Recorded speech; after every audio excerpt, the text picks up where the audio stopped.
የዛሬ እንግዳችን ሙስሊም ቢሆኑም እንኳ የኦርቶዶክስ ሃይማኖትን ያጠኑና ከፍተኛ የሆነ መልካም እይታ ያላቸው ናቸው። ክርስትና ሃይማኖቶች እኔ ኦርቶዶክስን እወዳለሁ። ሙስሊም ኖት ግን እርስዎ ኦርቶዶክስን ይወዳሉ? ኦርቶዶክስን እወዳለሁ።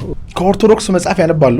አዎ፣ መጽሐፍ ቅዱስን ጨምሬ ነው 960 መጽሐፍ ያነበብኩት። ቁርአንና መጽሐፍ ቅዱስ አንዳችም ልዩነት የለውም። ስለ ጫት የተለየ መረጃም ሰጥተውናል። 7 ነቢያቶች የጫቱ ባለቤት ናቸው። አትክልቱ ባለቤት ይባላል። መናፍስቶቹ ከበስተጀርባ ግን የሉም ትላለ? ጫት እየቃሙም እርኩስ መንፈስን ያባራሉ። በዚህ የተነሳ የሚኖረው የትዳር መፍረስ ከሰይጣን ጋር ብዙ ያገናኘው አይደለም። ስለዚህ ከአእምሯችን ጋር ተገናኝቷል ማለት ነው። ይሄ አዎ፣ ከአእምሯችን ጋር የተገናኘ ነው። በዚህ ቤት ውስጥ የኔን መዳፍም አስነብብ ያለው የኔን ብቻ ሳይሆን የካሜራማንና ኤዲተሬ የቅዱስን መዳፍ ተነበዋል። በተፈጥሮም ቢሆን ብልህና አዋቂ አስወልት ማርም ባትማር መንፈሳዊ ምስጢራዊ መስቀል ወይም ሁሉም ላይ እኮ የለም ታውቃለህ አይደለ? ሁሉም ላይ የለም። ሌላ ግን በተፈጥሮ እውነትንና ምክንያትን የሚያጠብቅ ሐቀኛ ይላል። በመድረክ ላይ ምጁ ነው ያዋለው ብዙ ጊዜ ማለት ነው። አንቦታ ቆሎ ያበያ ማለት የተለየ ነገር ምናረጅ ሲደው ብዙ ሰው ጋር የተማጣቀው ነገር ያየው ከፈጣሪ ጋር አይጻረርም ወይስ አጌንስት ፈጣሪ አይሆን ወይ? ጥንቆላ ማለት ጠንቋይ ማለት እኮ ጠንቅ የሚውል ማለት ነው።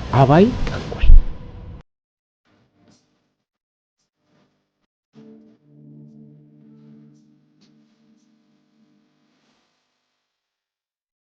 እንኳን ደህና መጣልኝ። እንኳን ደህና ቆየኝ።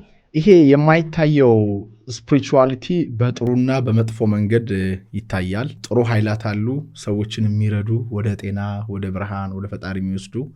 መጥፎ ኃይላቶች ደግሞ አሉ፣ ሰዎችን ወደ በሽታ፣ ወደ ትዳር መፍረስ፣ ወደ ጭንቀት፣ ወደ ድህነት፣ ወደ ጦርነት የሚወስዱት ማለት ነውና አሁን በምናይበት ዘመን ላይ አይ ቲንክ እነዚህ መጥፎ ኃይሎች በሆነ መንገድ ሰዎችን እየተቆጣጠሩ ያሉ ይመስለኛል። እንዴት ነው ያን የምታየው? አዎ ትክክል ነህ። አሁን መልካም ነገሮችን እኛ ቸል ያልናቸው ስለመጣን ነው። ከጥንት እየተላለፉልን የመጡት የጥንታውያን አባቶቻችን ጸሎቶች፣ ዱዓ የሚባለው በእኛ በእስልምና ሃይማኖት ጸሎት የሚባለው ነገር ማለት ሰዎች እርስ በርስ የመከባበር ሁኔታ፣ ራስን የማስተናነስ ሁኔታ በመቅረታቸው ነው። አሁን እንግዲህ ሰዎችን ራሱን ከፍ ከፍ የሚያደርግ እኔ በይፋ ዝቅ ዝቅ አድርገዋለሁ ብሏል አላህ ራሱ ማለት ነው። እና አሁን ዘመን ያለነው እኛ ትውልድ ራሱን በተለያየ መንገድ ራሱን ከፍ የማድረግ ጥረት ብቻ ነው ማለት ምንም ነገር ሳይኖረው ራሱን ከፍ አድርጎ ዝነኛ መስሎ ለመታየት። መጽሐፎችን ራሱ ስናይ የጥንታውያን መጽሐፎችን አሁኑ የኛ መጽሐፍ የአሁን ትውልድ መጽሐፍ ስታየው ርዕሱ ብቻ ነው አሁን የኛ ጎልቶ የሚታየው። ስማቸው በጣም የገነነ የሚመስል መጽሐፉ ውስጡ ብዙ ጥበብ ያለው ይመስል ርዕሱን ብቻ መርጠው ነው የሚጽፉት። ውስጡ ስትገባ ግን አንዳችም ነገር ማለት ነው። እና የዛሬ ስንት ዓመት የተጻፈ መጽሐፍ ራሱ ከ4-5 ዓመት በፊት የተጻፈ መጽሐፍ አሁን ስታየው ከበሩ ምንም ሳይቆሽሽ ነው የተቀመጠው። እና የጥንታውያኖቹ ግን እንዳለ ተገነጣጥሎ የተለያየ ምንድነው ከበር ተደርቦለት ድሪቶ ነው የሆነው። በውስጡ ያለው ነገርም እንዲሁ በጣም ወርቅ ነው ማለት ነው። እና ያ ወርቁ ግን ምንድን ነው?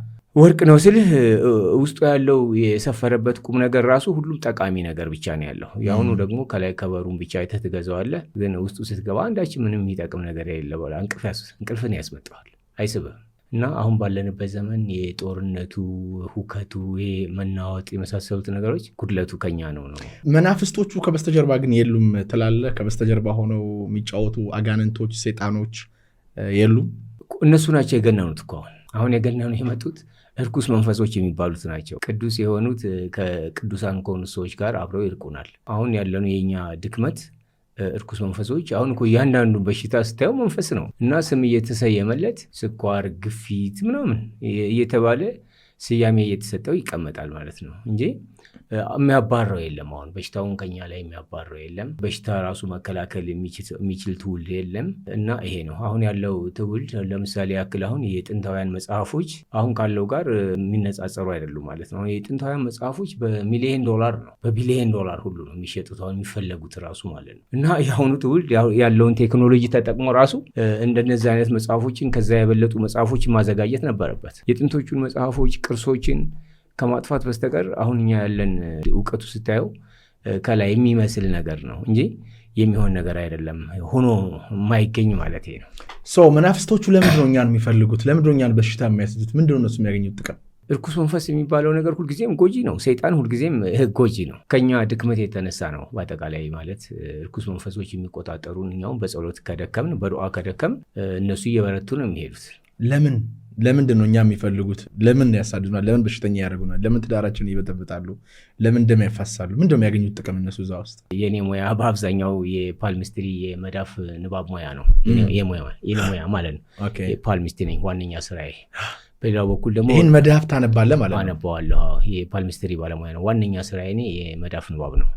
በሁለተኛ ደረጃ ደግሞ የቁጥር የኖሜሮሎጂ እና አስትሮሎጂ የስነ ከዋክብት ጥበብ ባለሙያ ነኝ። ሌላም ተጨማሪ የእጽዋት ቅመማ ባለሙያ ነኝ ማለት ነው። የባህል ሕክምና ባለሙያ ነኝ።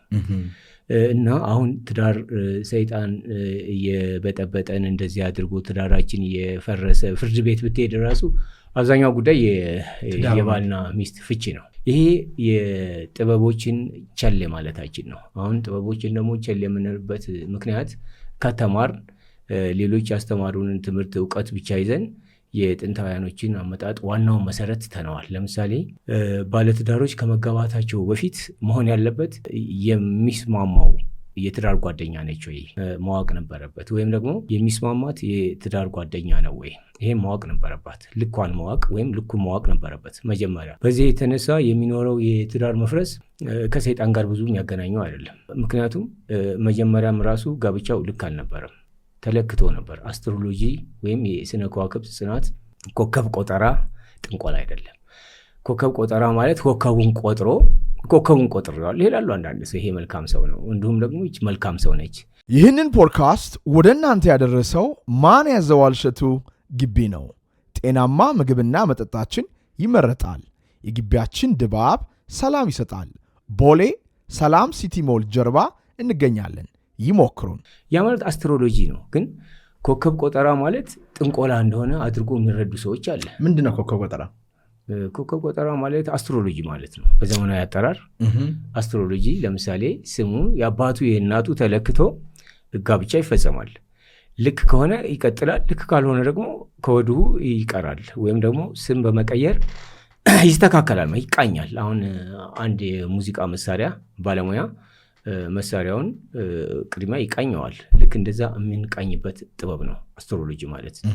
ኖሜሮሎጂ ደግሞ አንድ ሰው የራሱ ስሙ ከራሱ ኮከብ ጋር ይጣጣማል ወይ ወይም የራሱ ውስጣዊ መንፈሱ ለራሱ የተስተካከለ ነው ወይ፣ እሱን ለማቃኘት ኖሜሮሎጂን እንጠቀማለን። ግሉም በግሉ ማለት ነው። ይሄ ኖሜሮሎጂ ይባላል። የትዳር ጓደኛን፣ የስራ ፊልዶችን ወዘተ አቅጣጫ ተስማሚ አቅጣጫዎቻችንን ለማወቅ የስራ ፊልዶቻችንን፣ እድለኛ ከለሮቻችንን ለመምረጥ ደግሞ ይሄ አስትሮሎጂ እንጠቀማለን። የአሁኑ ትውልድ ምንድን ነው መንገድ ላይ ያገኛት ወይም ደግሞ የሆነ ቦታ መዝናኛ ቦታ ማገኛት በቃ ወደ ጋብቻ ወይም ወደ ፍቅር ይቀጥላል ዝም ብሎ። ሌላው ደግሞ ምን አላት በማለት ወይም ደግሞ ምን አለው በማለት ይሄ ሁሉ በጣም ከስሌቱ ውጭ የሆነ ነገር ነው። እና ይሄ ነገር አሁን ምንድን ነው ከመጋባታቸው ፍቹ ይቀጥላል፣ ንብረት መከፋፈሉ ይቀጥላል ማለት ነው። እና አለመግባባት ይፈጠራል። እነዚህ ነገሮች አብዛኛውን ጊዜ አሁን ሰይጣን እያልን ሰይጣንም ራሱ እንዲጎላ እንዲገና አደረግ ነው እንጂ የለም። ግን እሱ ማለት አለ እርኩስ መንፈስ አለ። እርኩስ መንፈስ የሚባለው ነገር እንደዚሁ ከሃጂዎችን ተከትሎ ነው እንጂ አሁን እኛ ሰይጣንን የምናባረው ከታመሙ ሰዎች ላይም ሰይጣንን የምናስለቅቃቸው ነን፣ የምናክማቸው ነን እንጂ ሰይጣንን እኛ የሆነ እንደ ቁሳቁስ አንጠቀምበትም፣ ወይም ደግሞ ሰይጣን የሆነ ለስራችን እንዳግዘን አንጠቀምበት አንፈልገውም። እና ሰይጣን የለም ማለት አይቻልም። ሰይጣን አሳስቶኝ ነው፣ ሰይጣን እንደዚህ በእኛ ላይ ነገሰ፣ ድክመቶቻችን ናቸው እኮ። ግን እኛ ስንደክም ይነክሱብናል። የእኛን ሰውነት ይጠቀማሉ። እኛን እንደ ምግብ አድርገው በሽታ፣ እኛ ስንሞት እነሱ ይኖራሉ። እኛ ትዳራችን ፈርሶ በጣም ስንጨነቅ እነሱ ሊደሰቱ ይችላሉ። ነገር ግን ቅድም ከተባለው አንጻር ስናየው ኮከቦቹ እንዴት ነው ሊረዱኝ የሚችሉት? እና ይሄ ከእግዚአብሔራዊ ትክክለኛ መንገድ ጋር አይጋጭም ወይ? አይጋጭም። ምክንያቱም ጥበብ ነው። አሁን ለምሳሌ ኮከብ ቆጠራ ይባላል እንጂ የቁጥር ቋንቋ ነው። ትክክለኛ ትርጉሙ የቁጥር ቋንቋ ነው። ሰባ ሰገሎችም እንደዚሁ አሁን ኢየሱስ ክርስቶስ ሲወለድ በግብፅ በረሃ በከብት ግርግም ውስጥ እንደዚህ በአብር ኮከብ የተመሩ ተጉዘው አግኝተውታል። እነዚህ ሰባ ሰገሎች የሚባሉት ጥንታውያኖች እንግዲህ የማይታየውን የማየት ጥበብ ነው።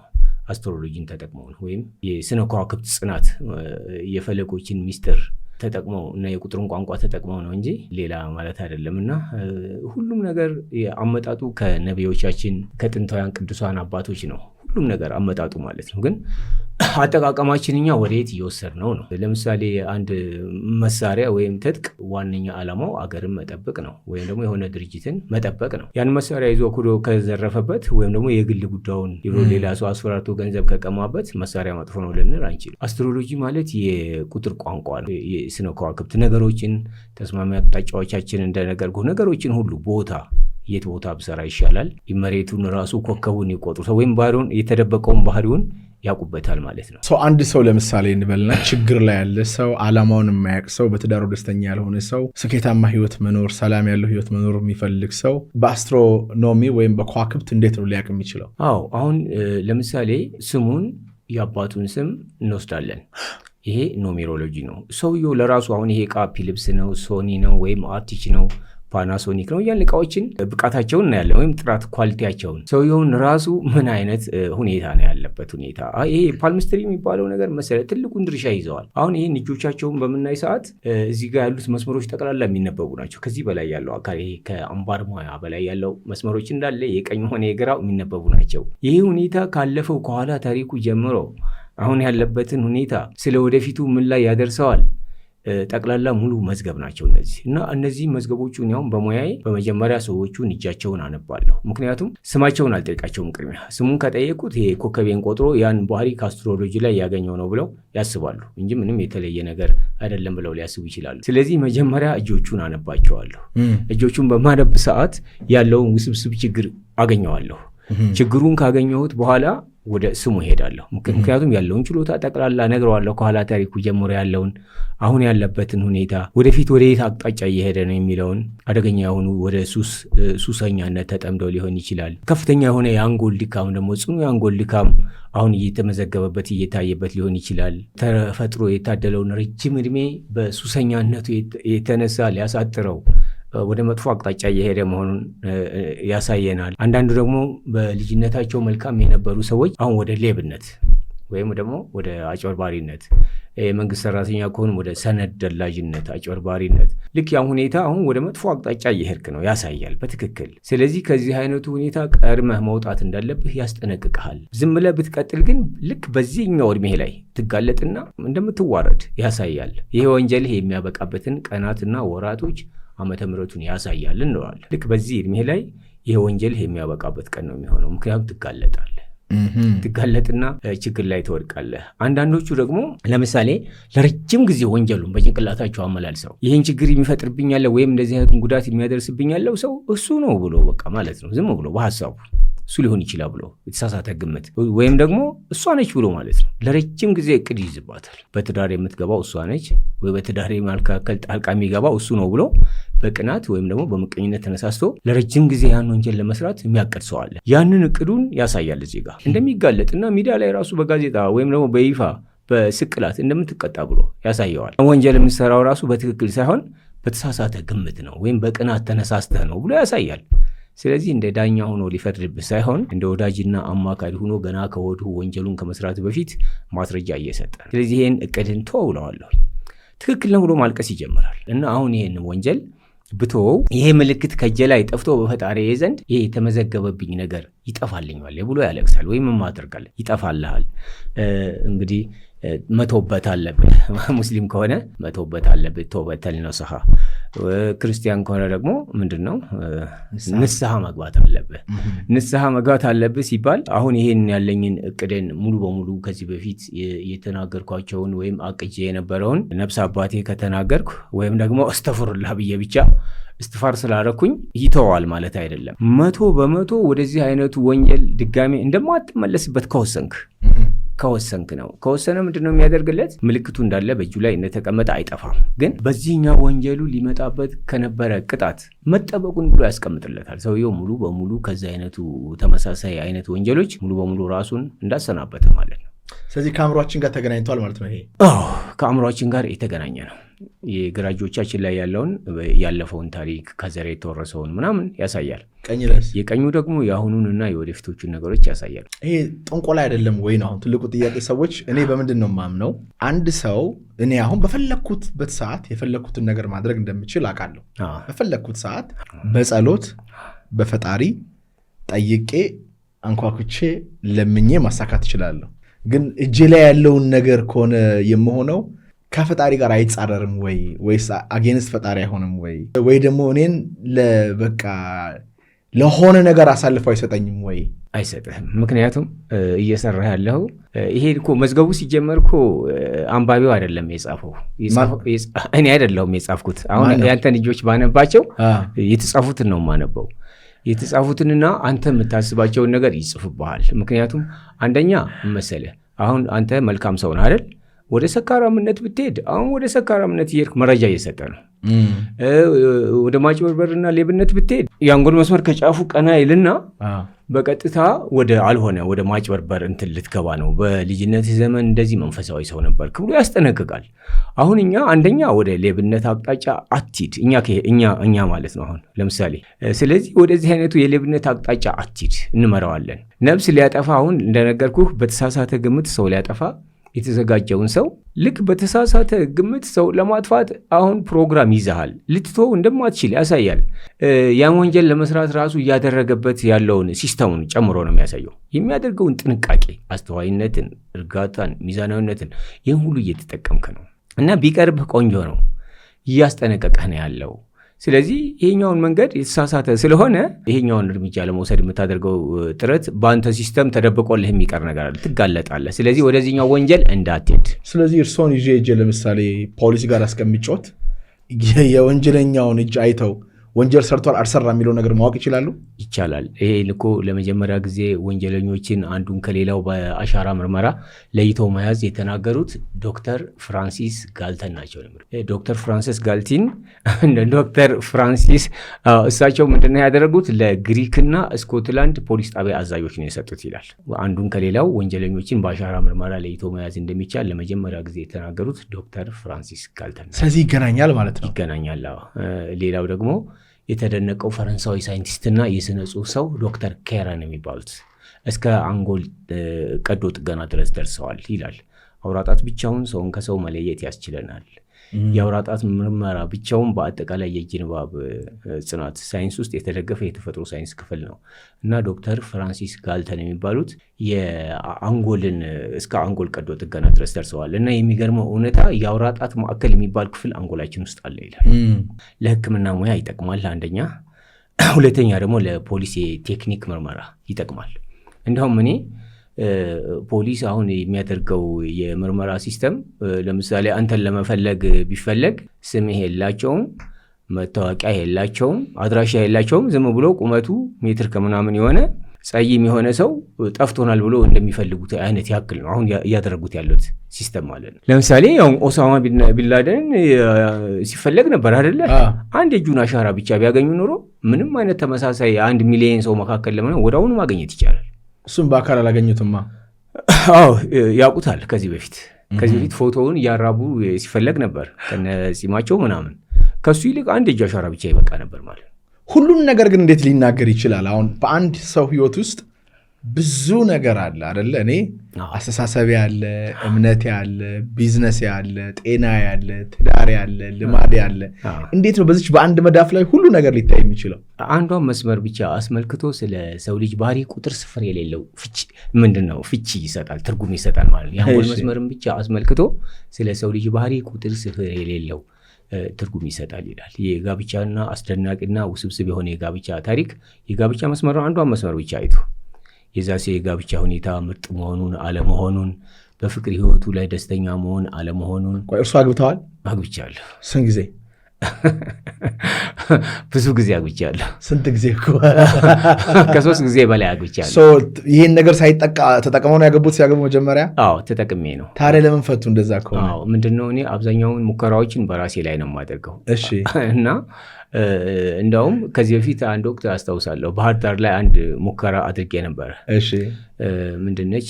መሐንዲስ ነች፣ ኢንጂነር ነች እና እሷ ከኔ ጋር ለመቀራረብ ፈልጋ ነበር እና እኔ ደግሞ ለመሸሽ ሞከርኩኝ። ቆይ ስለፈለገች መኩራትህ ነው ወይስ ምንድን ነው ብሎ በአንድ ጓደኛዬ በኩል ጠየቀችኝ። አይደለም ጥምረታችን በጣም አደገኛ ነው የሚሆነው፣ ስለዚህ ልክ ስለማይሆን አጉል ነው። ለሷ ምንም ጠቅማት ነገር የለም። ምንድን ነበር አደገኛነቱ? አብራችሁ የሆነ የምታደርጉት ነገር ይኖራል? አይደለም፣ አንጣጣም፣ ሀሳብ አንግባባም። ታዲያ እንዴት ሶስቴ አግብተው ሊያፈርሱ ቻሉ? ይህን ካወቀው። ትክክል ነው። አሁን ይሄ ሳይኮሎጂ የሚባል ነገር አለ አይደለ? እስኪ አሁን ለምሳሌ ፍላጎቷን ካልተቃወምካት ምንም ነገር የምትልን ነው በሀሳብ በመግባባት ጥረት በማድረግ ይሆናለሁ የሚለውን ሙከራ እኔ በተደጋጋሚ ሞክሬያለሁ። ምንም አይነት ጥረት ብታደርግ ሊሆን አይችልም። በአእምሮ በንግግር በምን ታራ የምንግባባው? ትክክል ነህ። አሁን ለምሳሌ ሳይኮሎጂ የሚባለው ነገር አንተ ከባለቤት ጋር የምትጋጭ ከሆነ ለምን የተማርክ ሰው አይደለህም ወይ?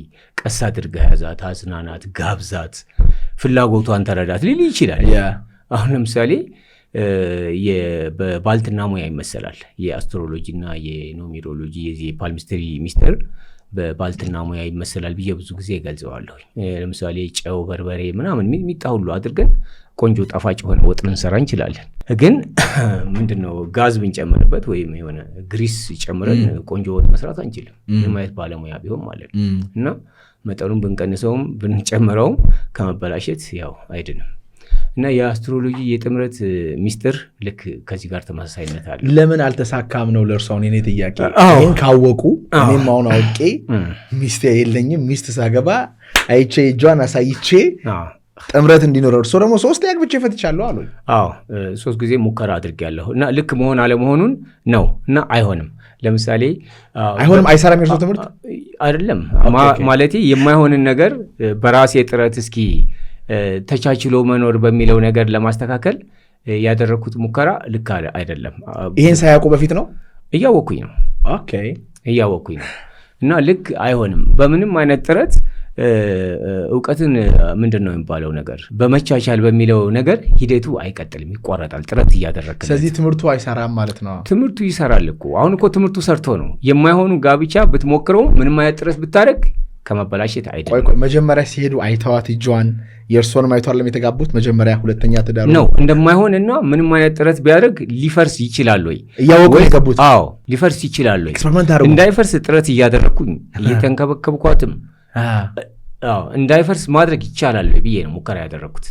ግን ሊሆን አልቻለም፣ ፈርሷል። አሁን ስለ ትዳር የለዎትም? አሁን ትዳር አለኝ። ደስተኛ ኖት? አሁን በጣም ደስተኛ ነኝ። አይቶ ነው ያገቡት? ከዛም እንደውም ብዙ አስቸጋሪ በቀላሉ ለመላቀቅ ራሱ ቀላል አልነበረም እና እንደዚህ አይነቱ ትዳር ስለዚህ ከአሁን በኋላ በራሴ ህይወት ላይ አልቀለድም ብዬ አሁን በትክክል ኳኩሌት አድርጌ ነው ያገባሁት። መጀመሪያ እየቀለዱ ነበር። እስቲ አሁን አይመቻቸውም፣ ግን እስቲ ላስተካከል ይችላለሁ ኃይል ያለኝ ብለው ገቡ። እስኪ በዚህ አይነቱ ሁኔታ ያወቅ እንግዲህ ከሆነ የትኛውኑ ፈተና መቋቋም ትሞክራለህ አይደል? ያን ሁሉ ተቋቁመም ሊሆን እንደማይችል። ልጅ ወልደዋል? ግን ከሁለቱ ከመጀመሪያዎቹ ከሆኑ ወለድኩት። ከመጀመሪያ አልወለዱም? አልወለድኩም። ለምን? አውቀው ነበር ደሚል።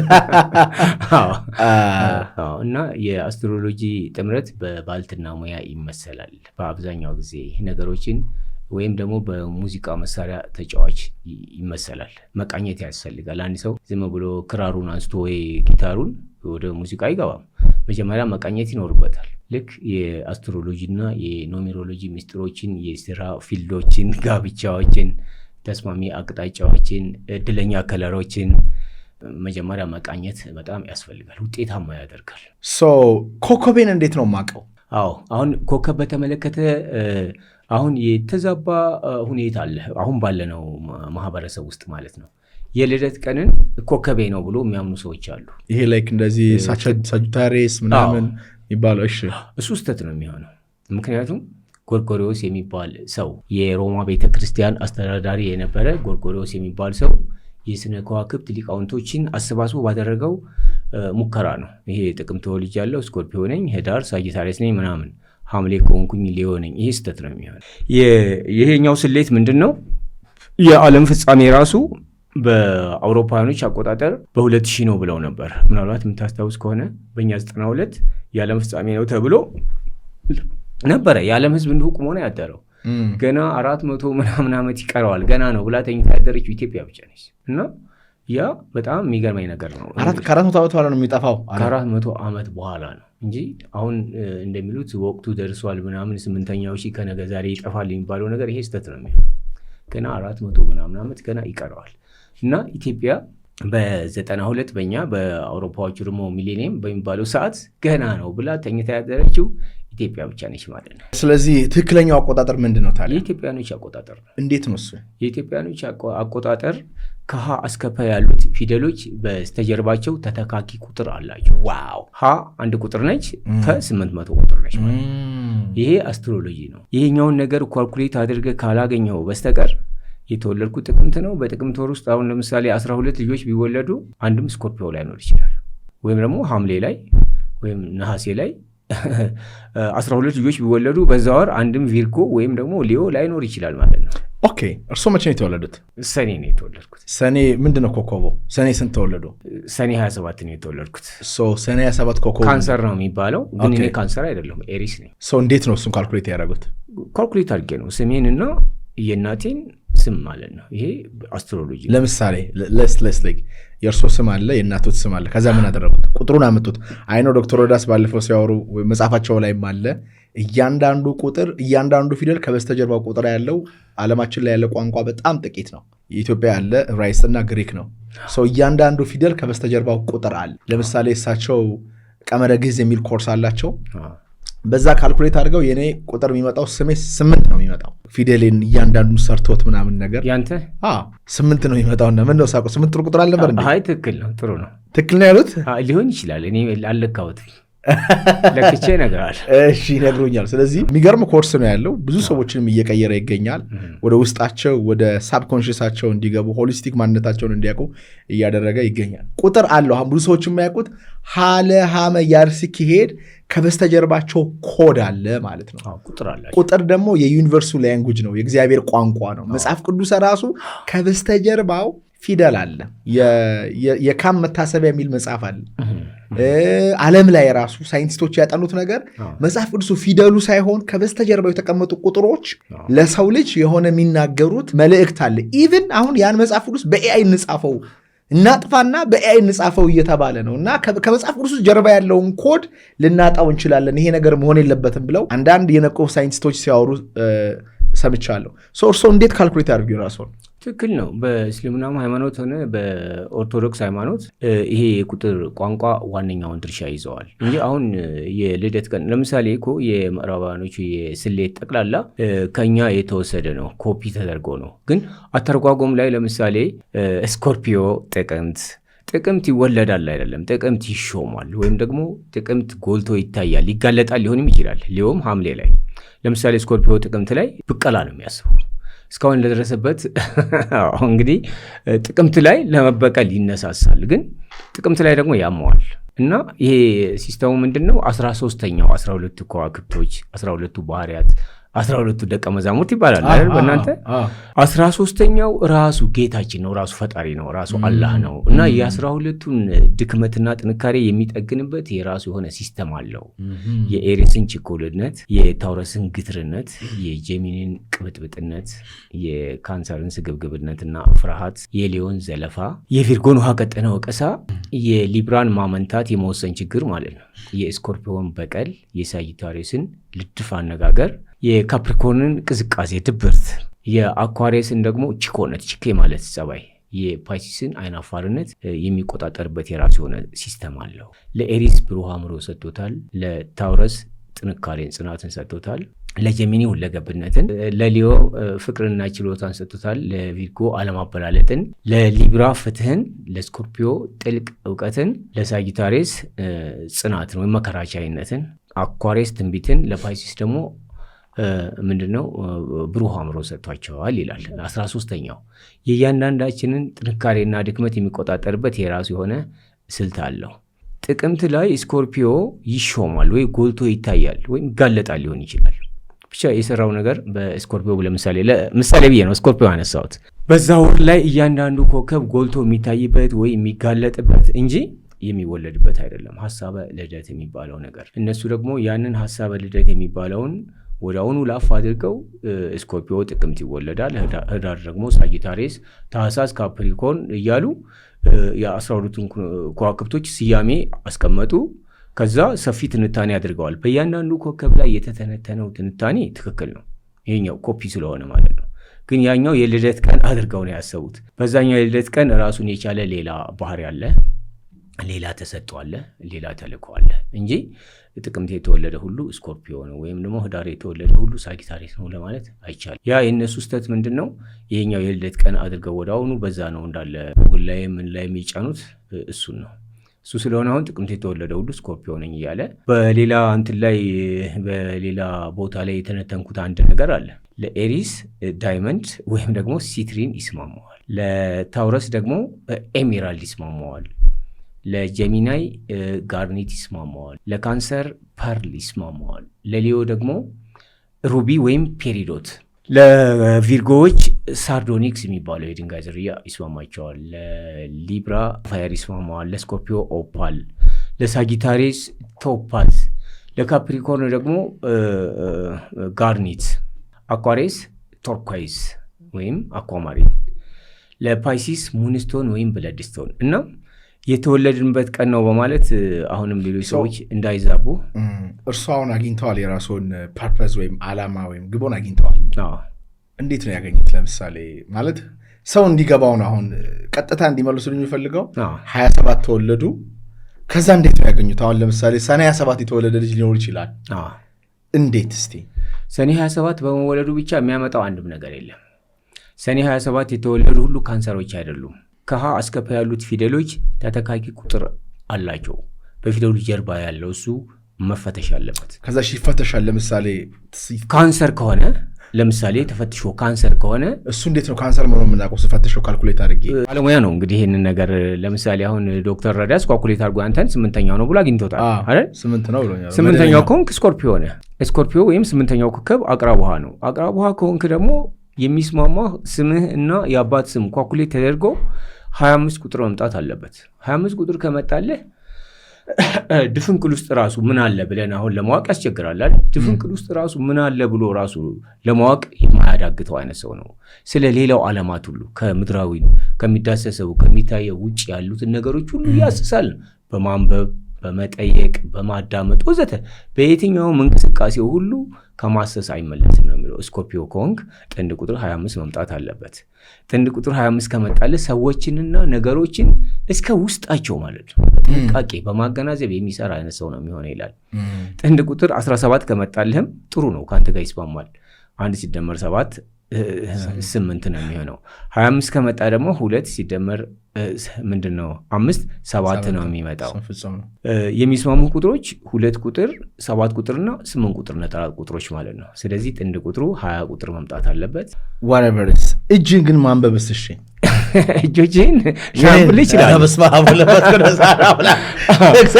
ከፈጣሪ ጋር የሚያጋጭ እኮ ስላልሆነ እስቲ አሁን እኔ ወንጀሌ እንዲነግሩኝ ነው የምፈልገው። ወንጀሌን እዩኝና በተፈጥሮ ጸባየ መልካም ጨዋ ነው ይላል። ከቁጥጥር ውጭ የሆነ ወንጀል ውስጥ ወይም ስህተት ውስጥ በዋዛ የማይገባ ትዕግስት ያለው ነው።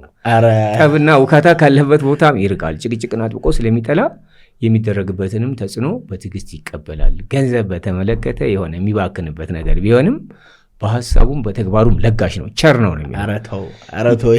እውነቱን ነው እኮ አሁን እኮ አንተ ይሰማሃል። ነገር የንፉግነት ባህሪ የማይታይበት ነው። ከሰዎችና አካባቢ ሁኔታዎች ጋር በአጭር ጊዜ ይላመዳል። በሄደበትም መኖሪያውን ያበጃል። አስተሳሰቡም ሰፊ በመሆኑ አንድን ጉዳይ ለመፈጸምም ፈቃደኛ ነው። ሌሎች የግትርነት ባህሪ እንዳላቸው ሁሉ ለሁሉም የሚመች ባህሪ ያለው ነው። ግትር መሆንም ይችላል ነው የሚለው። ጠማማና መጥፎ ባህሪ ላለባቸው ሰዎች ግን አይነተኛ አራቂ ነው ይላል። እንግዲህ አብረው ያሉ ሰዎች ሊያውቁ ይችላሉ።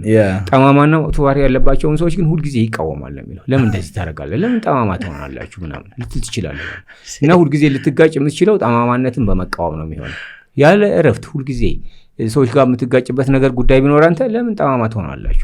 ወይም ደግሞ እንደዚህ ለምን ታደርጋላችሁ? ብናግዘው ምን አለበት? ይሄ ማገዝ እየቻልክ ለምን ጠማማቱ ልትል ትችላለህ ማለት ነው። ጠማማና መጥፎ ባህሪ ላለባቸው ሰዎች አይነተኛ አራቂ ነው ይላል። ሌላው ከልጅነት አካባቢ ጀምሮ ታታሪነትን፣ ጠንካራነትን፣ ከማንም በታች ላለመሆን የሚያደርገውን ጥረትና ያለ ቁጥጥር ወይም ያለ ተጽዕኖ ለመንቀሳቀስ ያለው ጽኑ ፍላጎት ነው ይላል። ሌላው ደግሞ ታላቅ የሐሳባዊ ፈጠራ ሰው ነው ይላል። አሁን የሐሳባዊ ፈጠራ ሰዎች ይበልጥ 3 ናቸው። አንዱ የእርሻ የህትመት የፈትል ጋር የተያያዙ መሳሪያዎችን የሚፈለስፍና የሚሰራ ነው የሚለው። ሌላው ደግሞ የሰው ልጅ የዕለት ከዕለት እንቅስቃሴ ድካም የሚቀንሱ መሳሪያዎችንና መኪናዎችን የሚሰሩ ናቸው ይላል። ሆን ብለው ፈጠራ ስራ ላይ ከተሰማሩ። ያንተ ደግሞ ታላቅ የሐሳባዊ ፈጠራ ሰው ነው። ነገር ግን ይላል የሚያመነጫቸውን አዳዲስ የፈጠራ ሐሳቦች ወደ ተግባር ለመተርጎም እንደውም አይነሳሳም ይላል። ሁልጊዜ በጭንቅላቱ ያለማቋረጥ እንዲሁ 24 ሰዓት አዳዲስ ታላላቅ የፈጠራ ሐሳቦችን የሚያመነጭ አይነት ሰው ነው ይላል። ግን የሚያመነጫቸውን ሁሉ ወደ ተግባር ለመቀየር አይነሳሳም ይላል። እና የሚያነሳሳ ይፈልጋል። ሌላው በሌሎች ላይ መብትና ስልጣን ሊኖረው ይችላል ወይም በራሱ ስራ ሙያ ከፍተኛውን ቦታ ይይዛል። የህይወቱ ፍላጎቶች ሁሉም ቦታ ነው እንዴ?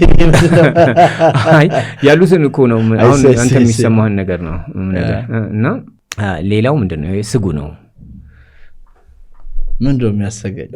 በጣም ስጉ ነው፣ ጥንቁቅ ነው፣ ቁጡ ነው ይላል። እና ሐሳቡን አሁን ለምሳሌ ሐሳብን መግለጽ የማያዳግት አይነት ሰው አድርገን ነው እኛ የምናየው አይደል? ግን በጣም ስጉ ነው፣ ጥንቁቅ ነው፣ እንደውም ቁጡ ነው። ሐሳቡን መግለጽ የሚያዳግተው አይናፋር ነው። ማለትም ሸንጎና ጉባኤ ፊት ቆሞ ህዝብን ለማሳመን በቂ ንግግር አይሆንለትም ይላል። እንደው እቺ ተውሸታታ አይደለችም። ለምን እንደታውቃለህ እኮ እንደምናይህ አይናፋር ሰው አይደለህም ይመስለናል። ግን አለች ትንሽ ስጉነት፣ ጥንቁቅነት፣ ቁጡነት፣ አይናፋርነት አለች ይላል። እና አሁን ይችኛዋን ድክመት ራሱ ሙሉ በሙሉ ማስወገድ አለበት ነው የሚለው። ሌላው ጥልቅና ጠንካራ የሆነ የመንፈሳዊነትና ሚስጥራዊነት ረቂቅ ተሰጠዋለሁ ይላል። ከተማርከው ውጭ የሆነ ጥልቅና ጠንካራ የሆነ የመንፈሳዊነትና ሚስጥራዊነት ረቂቅ ተሰጠዋለሁ ማለት ሰዎች ምንም አይነት ሰው ሊልህ ይችላል፣ አይጾምም ወላ ምናምን ሊልህ ይችላል፣ አላቅም። ግን ከፈጣሪው ጋር ያለው ግንኙነት ዘወትር የሆነ ጥልቅ የሆነና ጠንካራ የሆነ ነው። ከዚህ የተነሳ ነገሮች ራሱ ከመከሰታቸው በፊት ያንድን ነገር ሁኔታ አዝማሚያ ያለምንም ኢንፎርሜሽን ነው የሚለው። ስለ ሀገር ጉዳይ ሊሆን ይችላል፣ ወይም ስለሆነ አሁን የንግድ ሸሪክ ሊሆን ይችላል፣ ወይ ስለሆነ ነገር ያ ሁኔታ ምን ሊሆን እንደሚችል አፈጻጸሙ ራሱ ያለምንም መረጃ ነው የሚለው። እንዲሁ በውስጥ ስሜቱ አስቀድሞ ይገነዘበዋል ይላል። ህልምና የመሳሰሉትን ረቂቅ ጥበባቶችን የመመርመር ፍቅር አለው። ይሄ ከተማረው ውጭ የሆነ ነው እና ስለዚህ እኔ አሁን ብዙ ሰዎች የትዳር ሁኔታ መሰለህ፣ የትዳር ሁኔታ አስትሮሎጂ ነው። ልታገባት የፈለግካት ሰው ስሟ፣ አባቷ፣ እናቷ። አሁን አባቷን ማወቅ የሚጠቅምህ የሷን የራሷን ኳሊቲዋን ለማወቅ ነው። ለምሳሌ ሰነፍ ነች፣ ምን አይነት ሰው ነች? ይሄ ፓልሚስትሪ ነገር ራሱ ተራ ኤሌመንተሪ የሚባል የእጅ ዝርያ አለ። ፊሎሶፊክ ወይም አፍቃሪ ጥበብ የሚባል የእጅ ዝርያ አለ። ኮኒክ ወይም አርቲስቲክ የሚባል አለ። ሳይኪክ መንፈሳዊ ሚስጥራዊ ወይም ድብልቅ ቅርጽ እጅ ይኖራት ይችላል። ወይም ደግሞ ስኮር የሚባል የእጅ ዝርያ ሊኖራት ይችላል። እነሱ መታየት አለባቸው። ምን አይነት ሚስት ትሆናለች? ስኮር ከምትባለው ሴት ጋር ፈጽሞ አትግባቡ። አንተ ስኮር የሚባል የእጅ ዝርያ ያላት አለ። እሷም በተስተካከለ አንጎል የታደለች የተግባር ሰው ነች። መሰረት ያላት ቋሚና ወላዋይነት የማይታይባት ሁሉንም በየቦታው የምትፈጽም ሁሉንም በየቦታው የምታከናውን የተግባር ሰው ይችላል። ትልቁ ድካሟ የገጠማትን ሁሉ በማስረጃ ማረጋገጥ ስለምትፈልግ ማስረጃ ያልተገኘለትን ማንኛውንም ቲዎሪ ወይም ጽንሰ ሀሳብ የምትጠራጠር ነች። እንደ ቶማስ የእውነትን ስጋና ደም ካልዳሰሰች አታምንም፣ ተጠራጣሪ ነች። እንደዚህ አይነት ሰው ጋር ያስፈልጋል። እሷ አሁን 4 ማዕዘን ነው ብላ ስለ 4 ማዕዘን ከተማረች አንተ ክብ ብናረገውም ይመጣል ብትላት ይሻትል ማለት አዳዲስ ሀሳቦችን አትቀበልም። ክሎዝ ማይንድ ነች። አሁን አንተ ደግሞ ነባራዊ ህጎችን ትጥሳለህ። የተማርከው ነባራዊ ህጎችን ትጥሳለህ። ለምሳሌ 3 ጎን ነው ስለተባልክ ብቻ 3 ጎን አታርገው። ከ3 ጎን ይልቅ 4 ማዕዘን ወይም ክብ ብናደርገው ይበልጥ ያምራል ልትል ትችላለህ። የዚህ አይነቱ የፈጠራ ሀሳብም እንድከበርልህ ትፈልጋለህ። ይሄ ሰው ነው የሚል ልዩ ተፈጥሯዊ ባህሪው ለተግባራዊነት ያለው ልዩ ፍቅርና ያለ ቁጥጥር ወይም ያለ ተጽዕኖ ለመንቀሳቀስ ያለው ጽኑ ፍላጎት ነው ብያለሁ። በየትኛውም አገር በማንኛውም የህብረተሰብ ክፍል ውስጥ ቢሆን ማንነቱን መብቱና ነፃነቱን ለማረጋገጥ ያላሰለሰ ጥረት ያደርጋል። በሌላ በኩል የዋህ አይነት ሰው የዋህ ነው። ዳራት ሆነ መርደረር ነኝ ብዙ አሁን እንግዲህ ሰዎች አንተም እንደዛ ብለህ ታስብ ትችላለህ፣ ግን የዋህ ነው፣ ቅን ነው የሚለው። ሌላው ደግሞ በተፈጥሮም ቢሆን ብልህና አዋቂ አስተዋይ፣ ብትማርም ባትማርም በተፈጥሮም ቢሆን ብልህና አዋቂ አስተዋይ ሰው ነው። ከሌሎች በብዙ አቅጣጫ ይበልጣል በተፈጥሮ እውቀት ማለት ነው። አስተሳሰቡ ጥራት ያለው ብልህነትን የተላበሰ ከሌሎች ጋር በሚያደርገው ግንኙነት ሁሉ ረቂቅና ጥበበኛ ነው። አገባብ አቀራረብ የሚያውቅ አይነት ሰው ነው። ለፍቅር ባለው ስሜቱ ከፍቅር አቆያ ምንድነው መሰለህ ፍቅርን በተመለከተ እውነተኛነትን፣ ታማኝነትን፣ የእውነተኛ ፍቅር ስሜት ባለቤትነትን ከወደደ የእውነቱን ነው የሚለው። ሀገርንም ያው ነው። አሁን ለምሳሌ አንድ ሰው በተሰመራበት ሁሉ ያው ነው፣ ቀልደኛ አይደለም የሚሆነው። ቀልደኛ ከሆነ ደግሞ በተሰመራበት ሁሉ እንዲሁ ቀልደኛ የማይረባ ነው የሚሆነው። እና በተሰማራህበት ሁሉ ከወደድክ የእውነትህን ነው፣ ከተሰማራህም የእውነትህን ነው። እየወደስኩህ ምናምን አይደለም፣ እውነቱን ነው የምነግርህ ያለሁት። ሌላው ራሱን ችሎ የሚሰራ ራሱን ችሎ የሚንቀሳቀስ አይነት ሰው ነው። ከፍተኛ አእምሮ ነፃነት እንዲኖረውም የሚሻ አይነት ሰው ነው። ይሄ እውነት ነው። እና ለህዝባዊ ጥሪ ፈጥኖ ምላሽ ለመስጠት የሚገፋፋ ውስጣዊ ስሜት ያለው በእንቅስቃሴና ድርጊት የሚያምን የተግባር ሰው ነው ይላል። ይነበባል፣ እዚህ ላይ ይነበባል። አሁን እኮ እያነበብኩ ነው ነገርህ። ሌላው ከፍተኛ ደረጃ የተግባር ሰው ነው። ከፍተኛ ደረጃ የተግባር ሰው ነው። አስተዋይ ነው፣ አመዛዛኝ ነው ይላል። እቺ ኤክሷስ ምንድነች? የሆነ ሰው አንድ አይቶኝ አንተ ቢሊየነር ነው የምትሆነው አለ። እሱ አይደለችም። ይሄ ስለ ቢሊየነር ሳይሆን ስለ መንፈሳዊነት ነው። በእውነት ጥልቅና ጠንካራ የሆነ መንፈሳዊ ሚስጥራዊ መስቀል ወይም ሚስቲክ ክሮስ ነው የምትባለው። መንፈሳዊ ስለዚህ ክርስቶስ ነው መስቀሉ ማለት ነው። እንግዲህ ክርስቶስም ይሁን ምንም አሁን በኦርቶዶክስ ሃይማኖት ያው ክርስቶስ ብልተውት ይችላል። ግን ዋናው ቁም ነገር መንፈሳዊ ሚስጥራዊ መስቀል ወይም ሁሉም ላይ እኮ የለም። ታውቃለህ አይደለ? ሁሉም ላይ የለም። ያረፈበት ቦታም ይለያያል። የለም የኔ ላይ መስቀል አለ። ሰዎች ግልጽ ነው። እቺ መስቀል አለች። ይሄ በጣም ይገርም እኮ ነው። ስለ ቢሊየነርነት ሳይሆን መንፈሳዊ ሚስጥራዊ ቢሊየነርነቱ የቱ ጋር ነው ያለው ትላለህ? ስለ ቢሊየነርነቱ የቱ መሰለህ የሚናገረው? እሺ እንደጠፋሁል ሁለት ቦታ አለ። አንዱ ባህሪንም እየጨመረ ነው የሚናገረው። ኪነ ጥበባዊ ተግባራትን ገቢራዊ የሚያደርግ የረጋ እና ሚዛናዊ አስተሳሰብ ያለው ዝናን ለማትረፍ እስከዚህም የማይስገበገብ ይሄ ምልክት ብቻውን በቂ የሆነ የስኬት ምልክት ነው ይላል። ማለት እንዴት? ዝነኛ ለመሆን አይፈልግም? እስከዚህም የማይስገበገብ ነው የሚለው። ዝነኛ ለመሆን ትፈልጋለህ፣ ግን ዝናን ለማትረፍ እስከዚህም የማይስገበገብ አይነት እና ይሄ ብቻውን በቂ የሆነ የስኬት ምልክት ነው ይላል። ይህንን ፖድካስት ወደ እናንተ ያደረሰው ማን ያዘዋል እሸቱ ግቢ ነው። ጤናማ ምግብና መጠጣችን ይመረጣል። የግቢያችን ድባብ ሰላም ይሰጣል። ቦሌ ሰላም ሲቲ ሞል ጀርባ እንገኛለን። ይሞክሩን። ሌላው ነገር ደግሞ በሌሎች ላይ መብትና ስልጣን ይኖረዋል ወይም በራሱ ስራ ሙያ ከፍተኛውን ቦታ ይይዛል ይላል።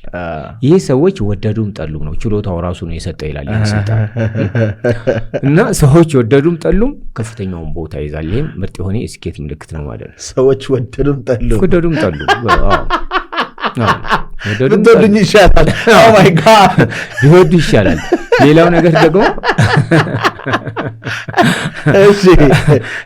ሌላው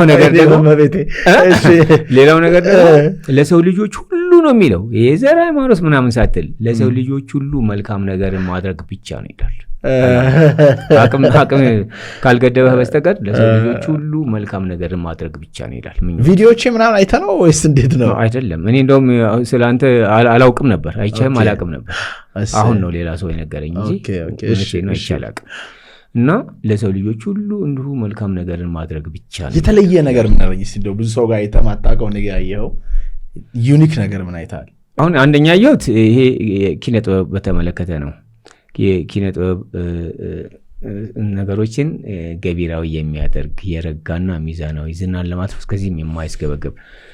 ሌላው የዝና መስመር ወይም የስኬት መስመር የሚባለው ነው። አንተ ይሄ ግለሰቡ ዝነኛና ስኬታማ መሆን ከፈለገ ነው የሚለው።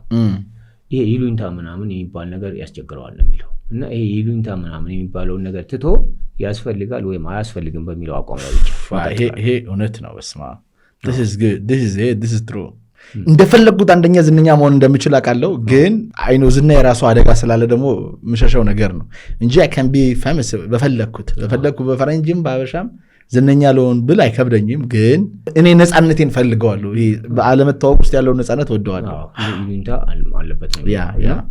ሌላው ነገር ደግሞ ምንድነው? ስለ ራሱም ቢሆን ስለ ስራው በትኖ ማወቅ ይፈልጋል የሚለው። ተጨባጭ ማስረጃ ያልተገኘለትን ማንኛውንም ቲዎሪ ወይም ጽንሰ ሀሳብ የሚጠራጠር ነው። የሚጠራጠር ብቻም ሳይሆን የማይቀበልም ጭምር ነው ይላል። ክርክር በተመለከተም አይቻልም ይላል። This is true.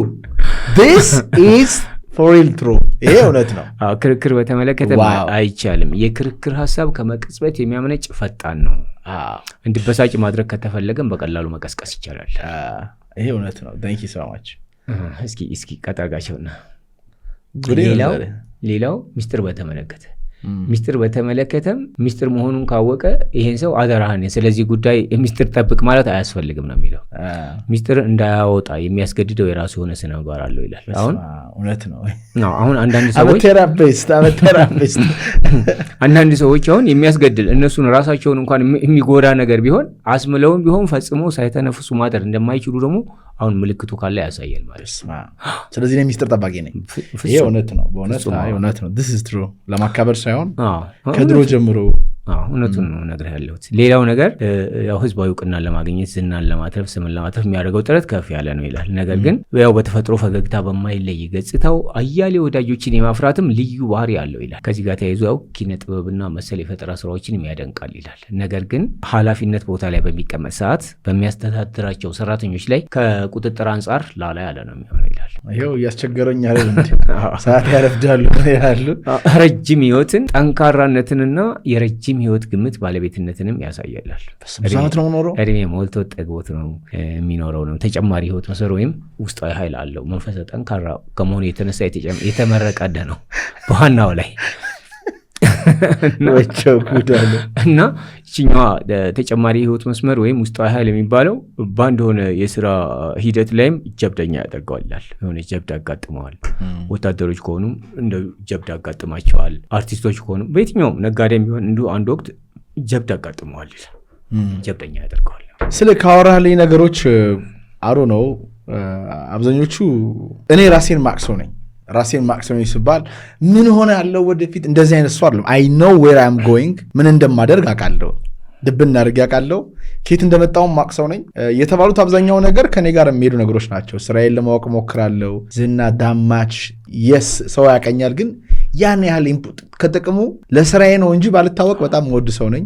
ሚስጥር ጠባቂነት ኦፍ ኮርስ ሰዎችን ማማከር ሰው ነኝ። ግን ከልጅነቴ ጀምሮ እኔ ሳልፈልግ በግድ አንድ ሰው የነገረኝን ነገር በጭራሽ የምናገር ሰው አይደለው። በጭራሽ ነው ማልነግረው። በተለይ መጥፎ ነገር የሆነ ሰውየው ችግሩን መጥቶ ከነገረኝ የምናገር ሰው አይደለውም። ሌላው ስፒሪቹዋሊቲ ላይ የህይወቴ መሰረት ነው። ከልጅነቴ ጀምሮ ከእግዚአብሔር ጋር ምንም አሁንም የሚያስደስተኝ ዓላማዬ፣ ደስታዬ ከእግዚአብሔር ጋር ነው። በቃ እለት እለት ለማወቅ የምጥረው ነገር ከስራዬ ቀጥሎ እግዚአብሔርን ነው እና ያ ነገር በጣም ድራይቭ ያደርገኛል። እውነት ነው። ከወደድኩም ወደድኩም ነው፣ ከጠላውም ጠላው ነው። አራውን ላይክ ለምን አስተዳደጌም እንደዛ ነው እና አዶ ነው አብዛኛው ፖዚቲቭ ነው and አብዛኛው እስማማዋለሁ። አንዳንዱ ግን ሞር ሃምብል የሚያደርግ ነገር ነው። እንደዚህ የሚያየት ሰው ነኝ እንዴ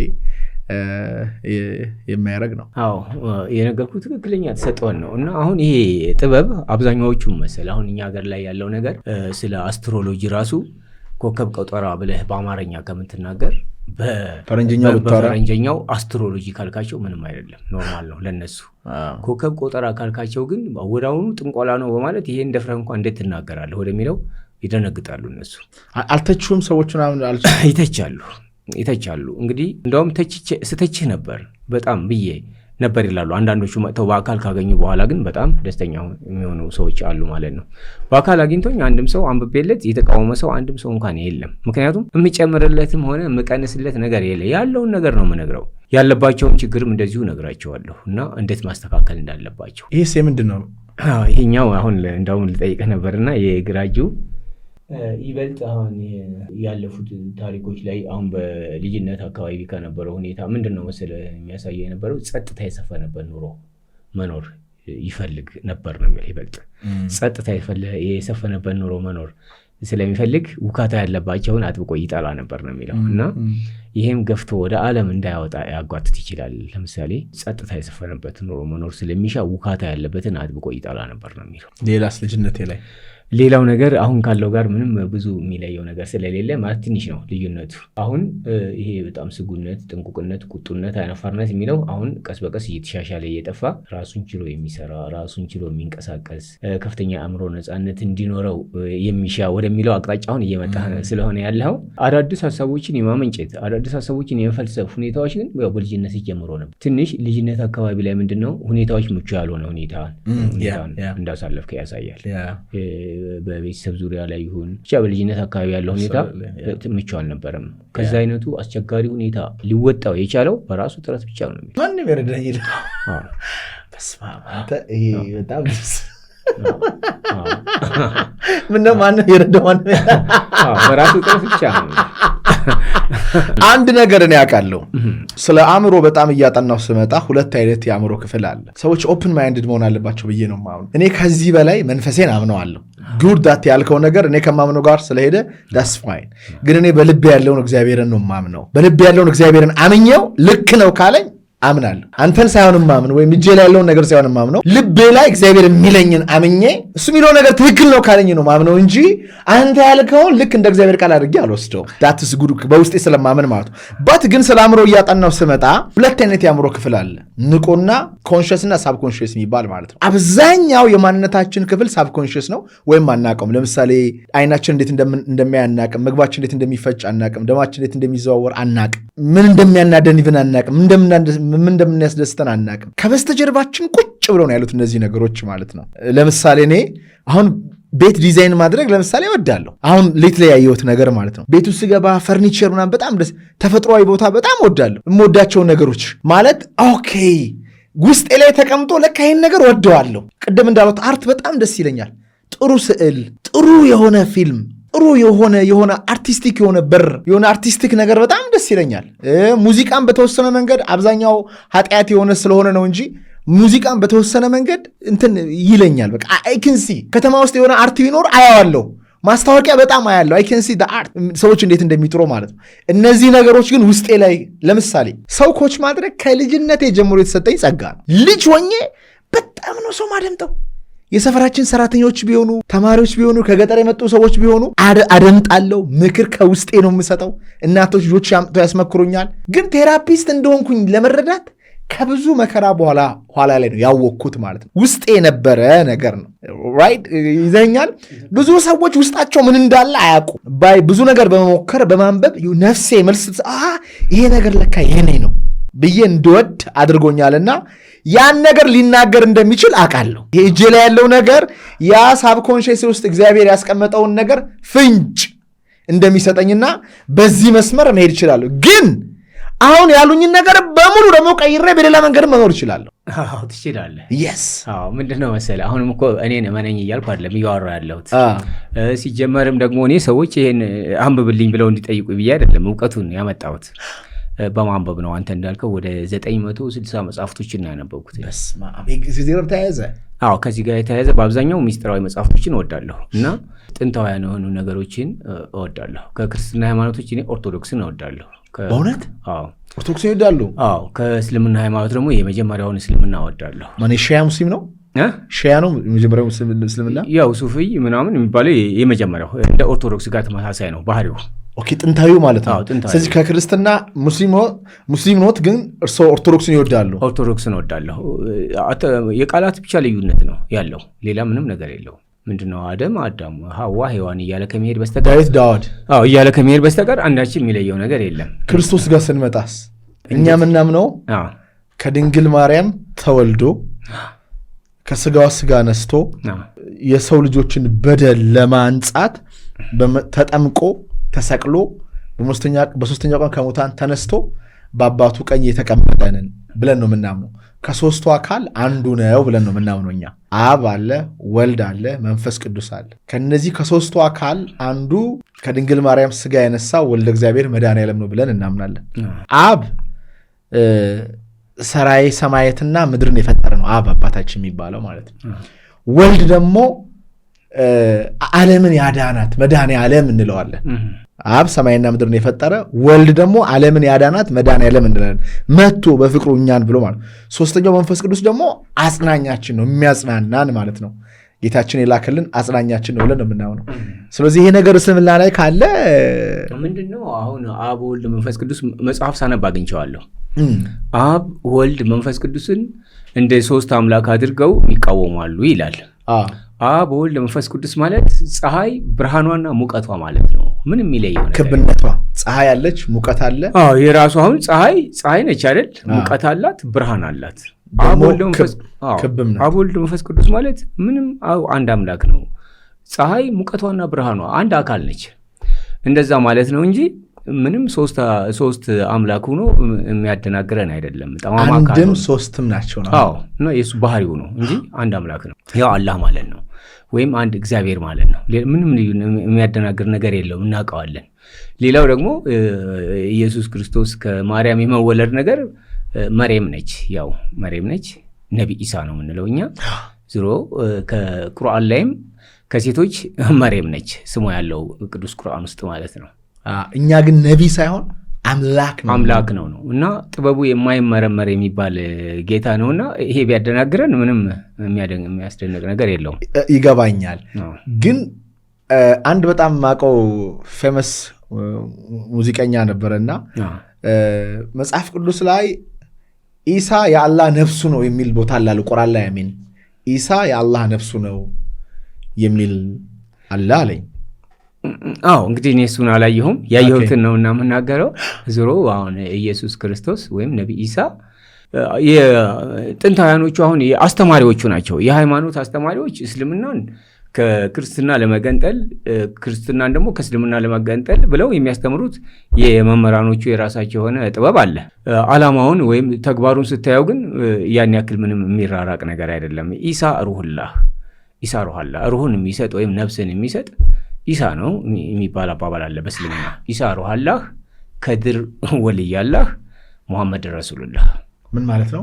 አሁን ለምሳሌ ከጭቃ ምናምን ሰርቶ ቅርጿን እርግብ እፍ ቢላት ህይወት ሰርታ እንድትሄድ የሚያደርግ ኢየሱስ ክርስቶስ ብቻ ነው ወይም ነቢ ኢሳ ብቻ ነው።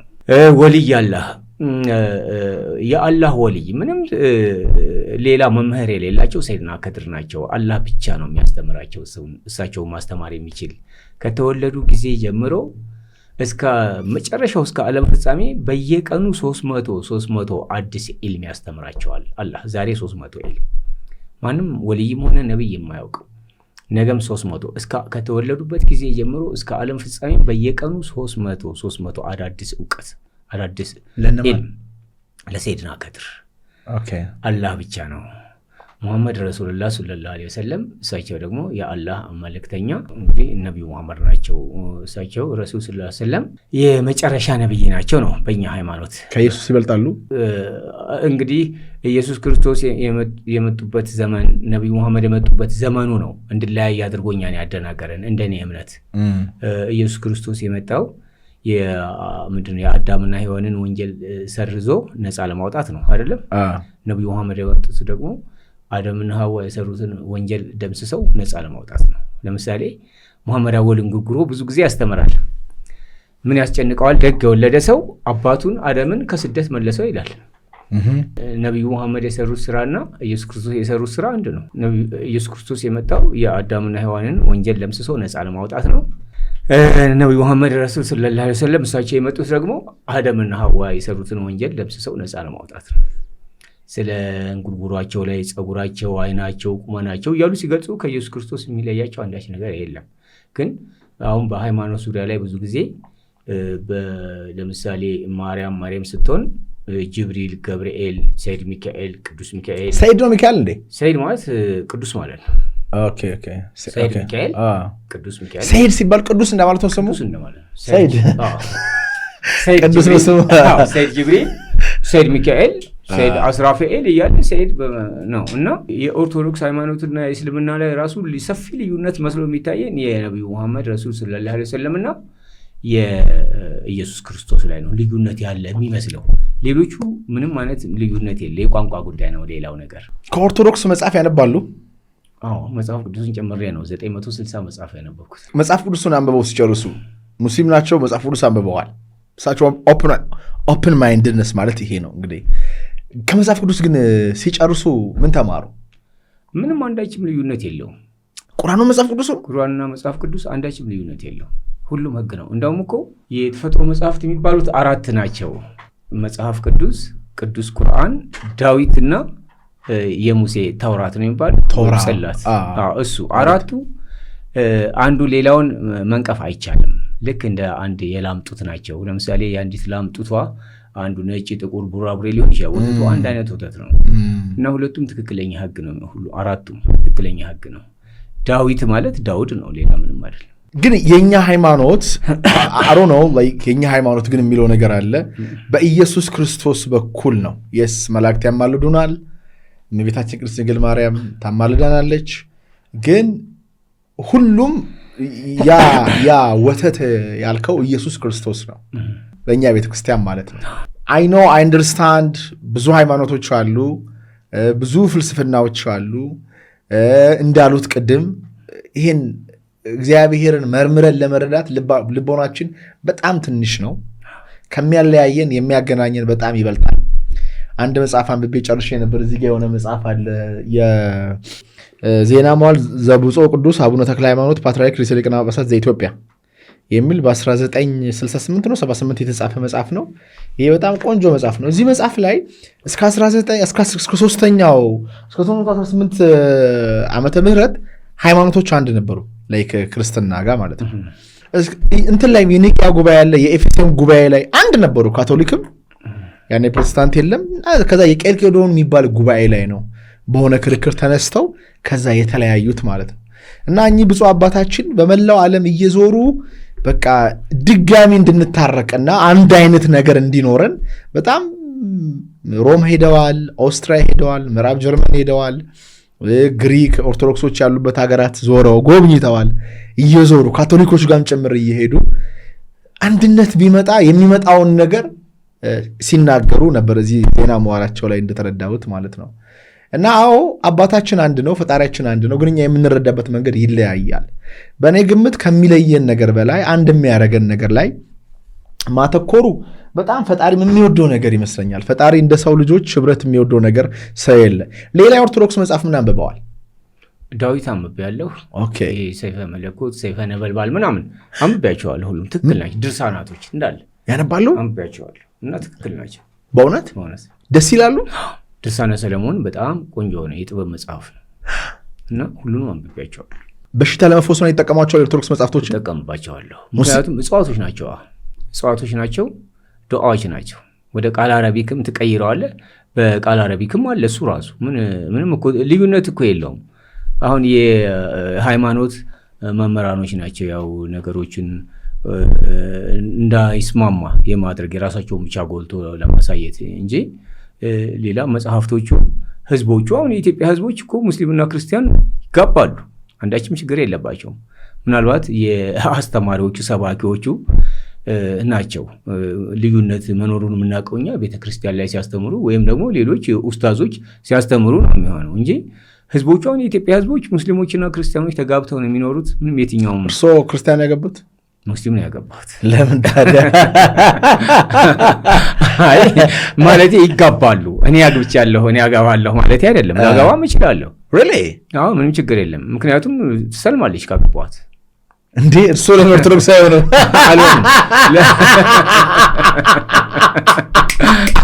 ለመሰለ አሁን ሃይማኖቶች እስልምናና ክርስትና ናቸው በአጠቃላይ አይደል? አሁን አይነቱ የተለያየ ቢጨማመርበትም የአዳዲስ ሙስሊም አለ፣ አዳዲስ ክርስቲያን አለ አይደል?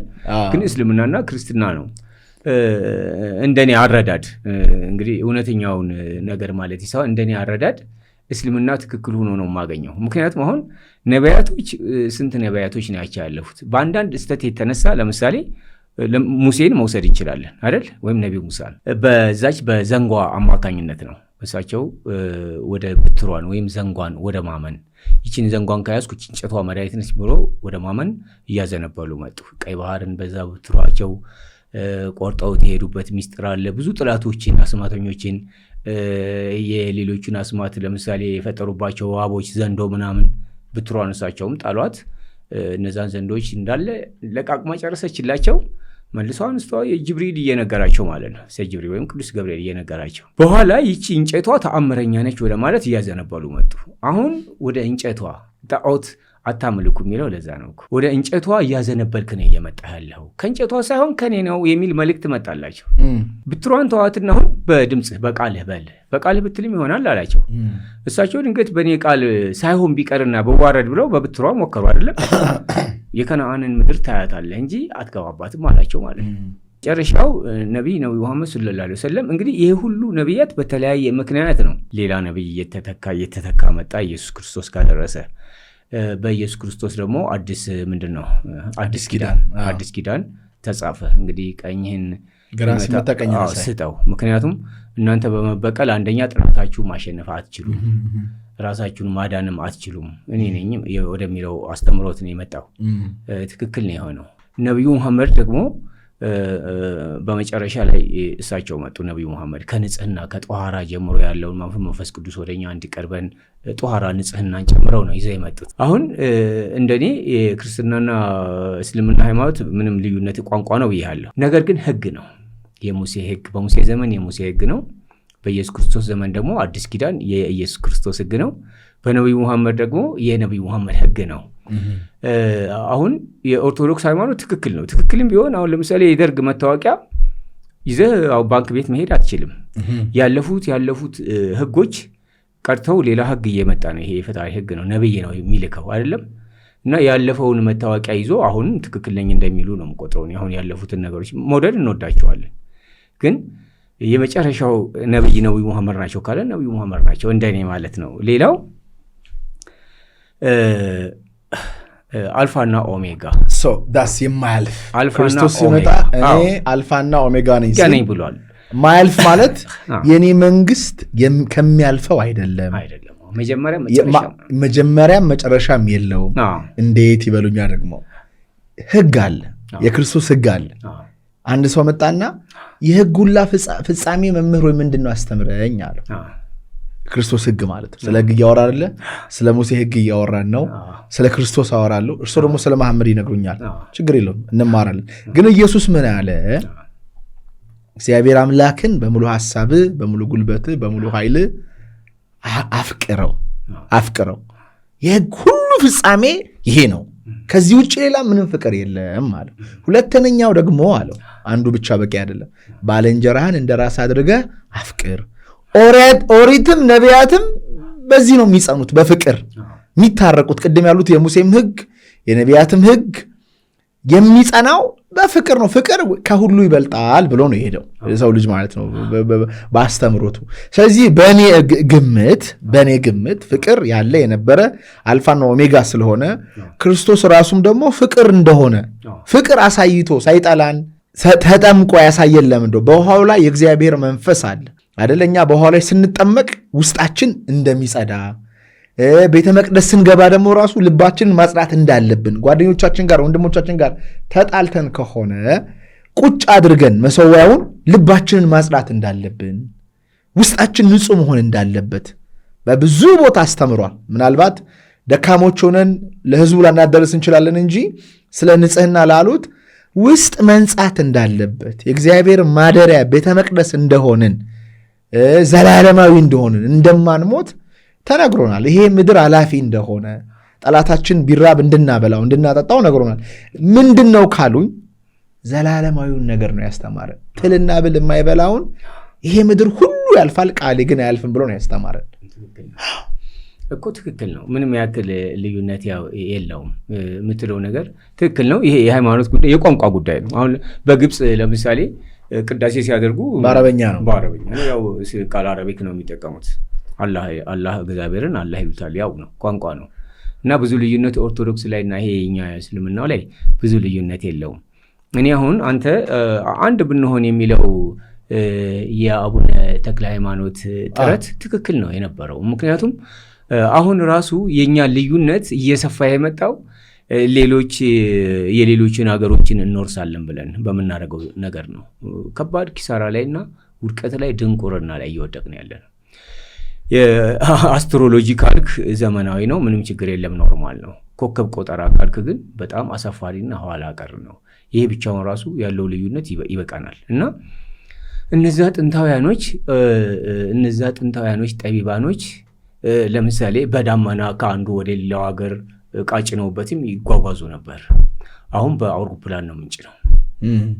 እንደገና ደግሞ እነዛ ጥንታውያኖች አሜሪካ ሀገር ወይም አውስትራሊያ ካለው ወዳጃቸው ጋር ዳይሬክት ይነጋገሩ ነበር።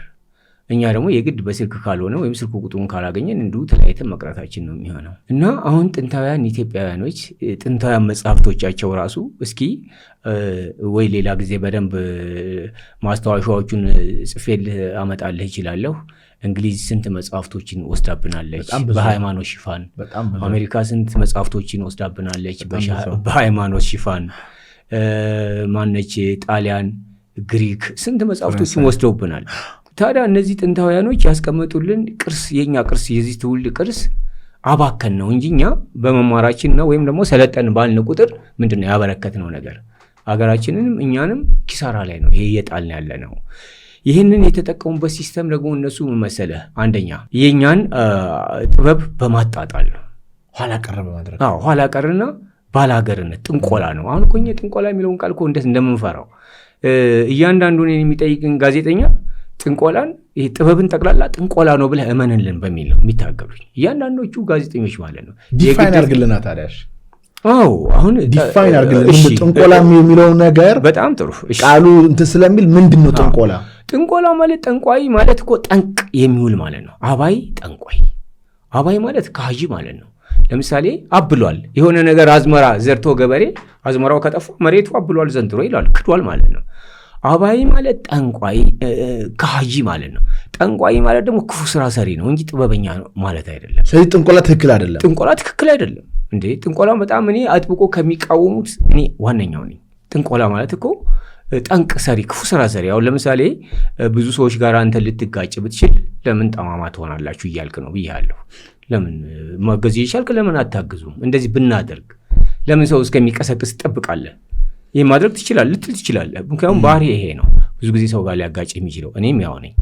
ጠማማነትን እጅግ አድርጌ እጠላለሁ። ጠንቋይ ማለት ፈጣሪን አባይ ጠንቋይ ያ ማለት ሰይጣን ማለት ነው። ክዷል። ማርያም ልታስታርቅ ሞክራም እምቢ ብሏል አይደል? ይሄ ክርስቶስ ካጂ ነው። ክዷል። ክርስቶስ ሰምራ ነች፣ ማርያም ነች። ክርስቶስ ሰምራ ነች። እምቢ ብሏል። ይሄ ካጂ ነው። ፈጣሪን ክዷል፣ ተወርሯል። በእኛም ቢሆን እንደዚህ ሙናፊቅ፣ በእናንተ ደግሞ መናፍቃን። በሁለቱም ሃይማኖት የሚረገሙ ናቸው። ካጂዎች፣ መናፍቃኖች፣ እምነት የጎደላቸው።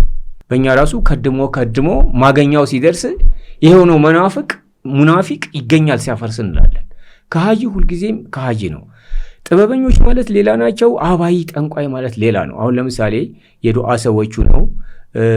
ዱዓ ላይ ዕጣን የሚያጫጭሱ ቡና እየቆሉ ቄጠማ ተጎዝጉዞ ምናምን ፈንዲሻ ተበትኖበት ቄጠማ ከበሩ ጀምሮ ተጎዝጉዞ ወደ ቤት። እነዚህ ሰዎች ጠንቋዮች እንደሆኑ ተደርጎ ነው የሚታሰበው። እንግዲህ ቄጠማ ቤተክርስቲያንም ቄጠማ ይጎዘጎዛል። ቄጠማ በተጎዘጎዘበት ሁሉ ሰይጣን ለኔ ነው የተጎዘጎዘው ብሎ እኮ አይመጣም።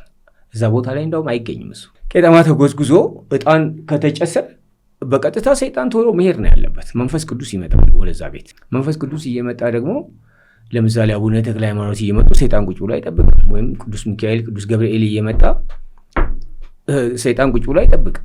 እና ይህንን ጥንቆላ ነው በማለት የምዕራባውያኖቹ ሲስተም ቅዱስ የሆነውን ስራችንን እንድናቆም አድርጎ፣ ሌላው ደግሞ እጽዋት ስራ ስር ነቃይ ጠንቋይ መሰለህ የስነ ጥንተ ንጥረ ቅመማ ኢንቶሞሎጂ ነው አይደለም?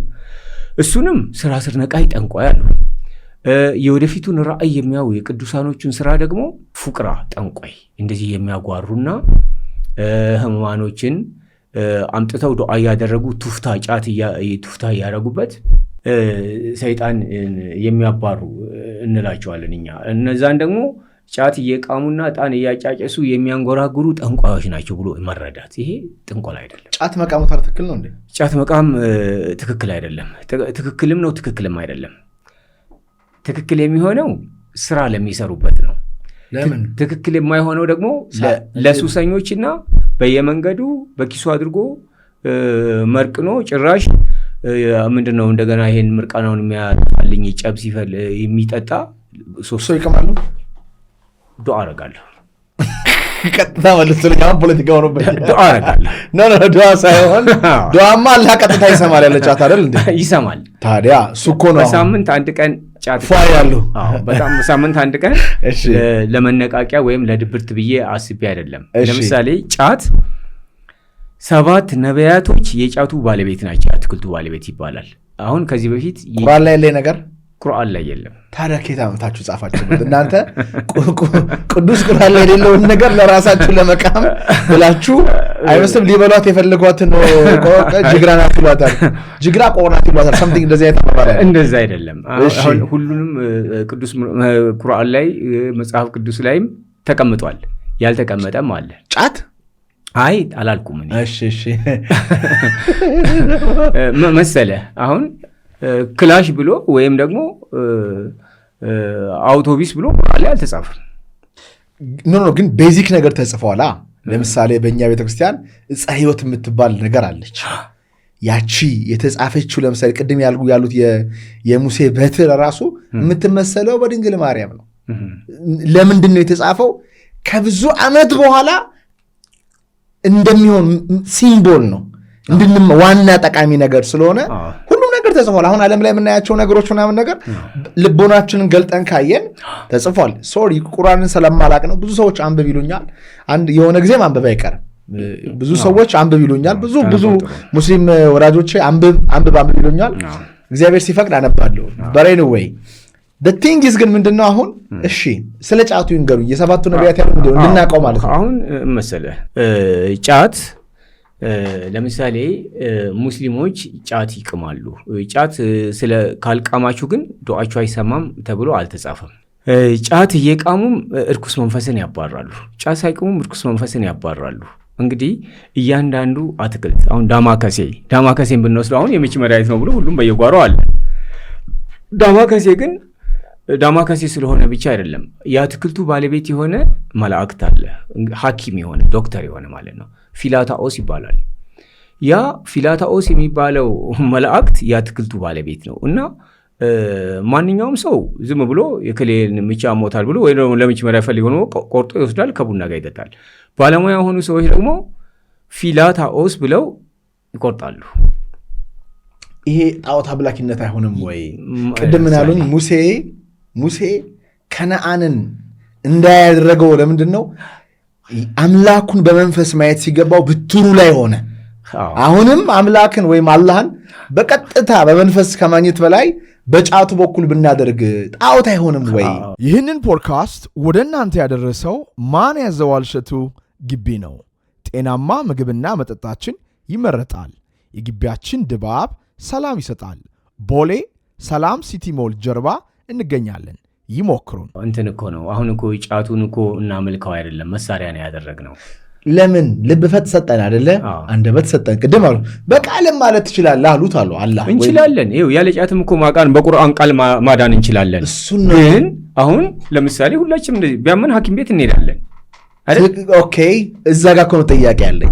ሲያመን ሐኪም ቤት የምንሄደው እኮ ቅድም እንዳሉት አባቶቻችን ከሩቅ ለሩቅ ይግባቡ ነበረ። ኢየሱስ ክርስቶስ ካያችሁት ይፈውስ ነበር። ደካሞች ስለሆንን እምነት ኢማና ስለሌለን እኮ ነው ሆስፒታል የምንሄደው እንጂ እምነት ያለው ሰው በሽታው ላይ ስልጣን አለው፣ ደሙ ላይ ስልጣን አለው፣ ካንሰሩ ላይ ስልጣን አለው። ግን እምነት ስለሌለ ነው ሆስፒታል የሚሄደው። ለምን?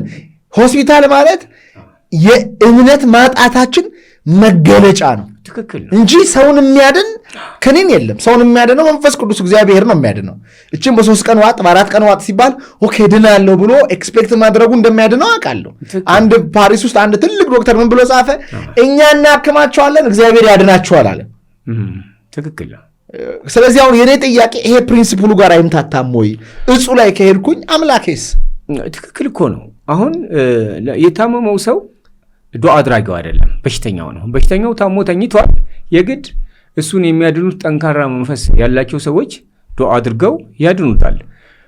ቅመውለት የሚሆን ቁርአን ቀርተውለት ያድኑታል። ያ የታመመው ሰውዬ ደካማ ነው። በደካማነቱ ደግሞ ታሟል፣ ተጋጧል ለእርኩስ መንፈስ፣ ለሰይጣን ወይም ለጅን ይዞታል፣ ሰይጣን ይዞታል። ለምሳሌ ሰይጣን ነኝ ብሎ ጸበል ላይ ሲለፈልፈም እንሰማለን። ቄሶቹም ያስለቅቁታል አለም። ሸዎቹም ደግሞ ይህን ታሞ የተኛውን ሰውዬ ዱዓ ይደረግለታል። ጫት ይቅማሉ፣ ቱፍታ ያረጉበታል፣ ይድናል፣ ይለቃል ልጅ ነው። አሁን አንዳንድ ቁርአን አንብበው ያሉ ሰዎችም ለምሳሌ አሩሲ አየሁ ሙእሚናት አሉ፣ ባሌ ሰይድ ነው ሁሴን አሉ የዛይራ ቦታ ግልጹ መነጋገር ጥሩ ነው። አሁን ወደ ባሌ ወደ ኑራ ሁሴን ሰዎች ዛይራ በአመት 2 ጊዜ ይሄዳሉ። አንድ የአረፋ ነው፣ ሁለተኛ ደግሞ በአረፋ በ6ኛው ወር ወደዛ ዛይራ ሁሉም ሰዎች ይሄዳሉ።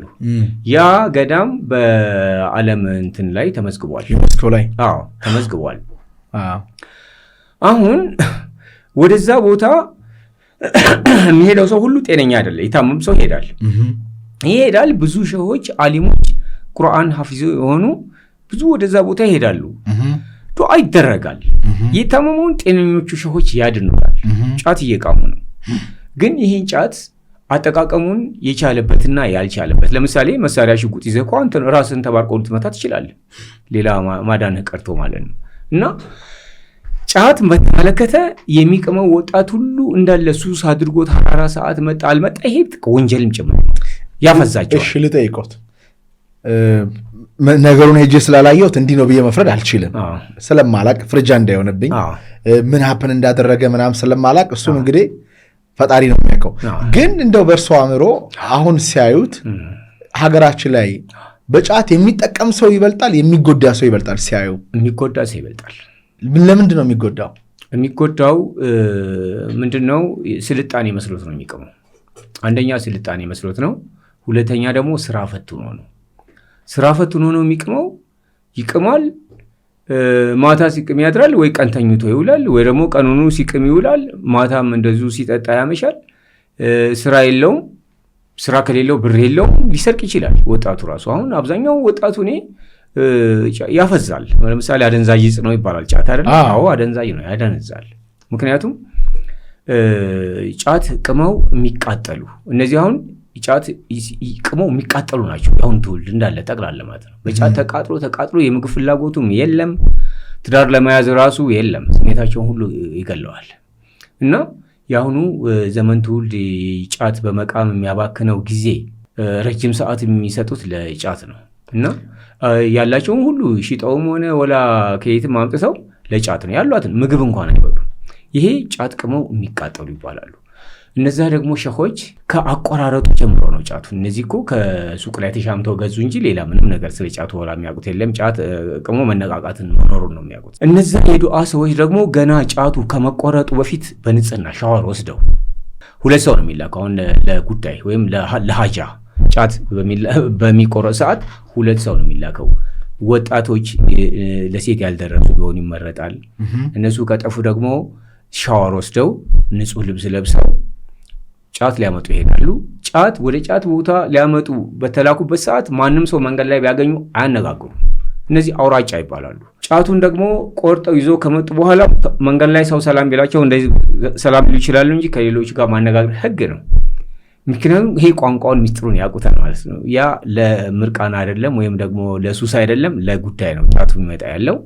አምጥተው አይላዩ ይቀመጣሉ አንድ ላይ። የዱዓ ቦታ ዱዓው ሰዓቱ ማታ ከሆነ ሌላው የዱዓ ሰዎች እንዳለ ገብተው ራት በልተው ቡና ተጠጥቶ ጫት ሸባበሉ እስከሚባሉ ድረስ ከሌላ ሰው አይነጋገሩ ሰዎች ራሱ። አዎ እነዛ 2 የተላኩ ሰዎች ጫት ሸባ ይባላል።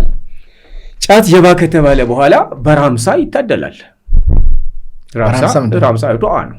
ያው ቢስሚላሂር ረህማኒር ረሂም የሀገሩን ጠባቂ አስረዳን ያ ረሂም። ረሂም ማለት ሩህሩህና አዛኝ ሆንከው ጌታ ማለት ነው። እንደዛ ጫቱን ያድላሉ። ፈቲሃ ለ7ቱ ነቢዮች ፈቲሃ ይገብራሉ። ምስጋና ናቸው። ለሰይድና ከድር፣ ለሰይድና ዙርቀን፣ ለሰይድና አርጧቱስ፣ ለሰይድና ሪስጧቱስ፣ ለኢብራሂም እብኑ ዙርበይን፣ ለዋቃሲም ጁኔን፣ ለነቢዩ ኤልያስ በሲኤል ፈቲሃ ይገብራሉ።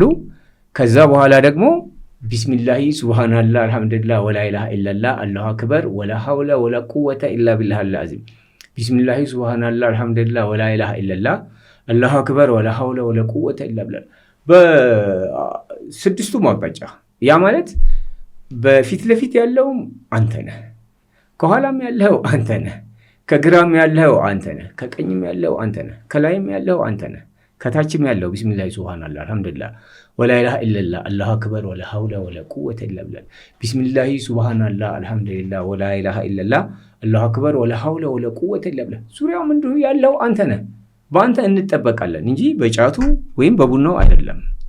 በአንተ ነው፣ በአንተ እንጠበቃለን። ዙሪያቸውን በዚህ ዱዓ አጥረውት ዱዓ ይጀምራሉ።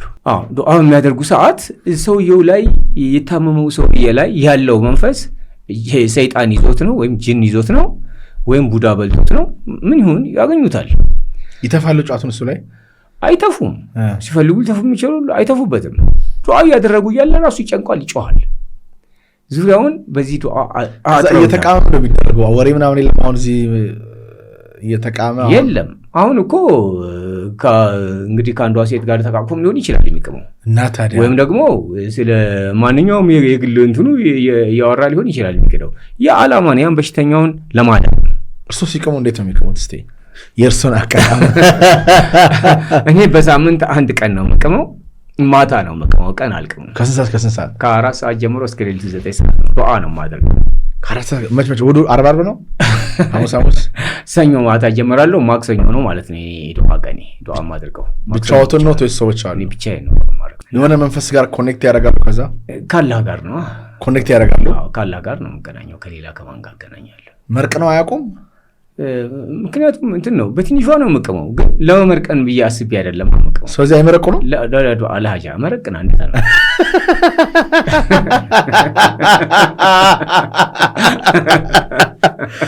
ኦ ማይ ጋድ! ግን በምርቃና የተነሳ እስኪ አሁን ጫት እኮ እንደ መጠጥ ምናምን መርቅኔ የሆነ ነገር ራስን ቀይሮ ምናምን የሚባል ነገር እኮ የለም።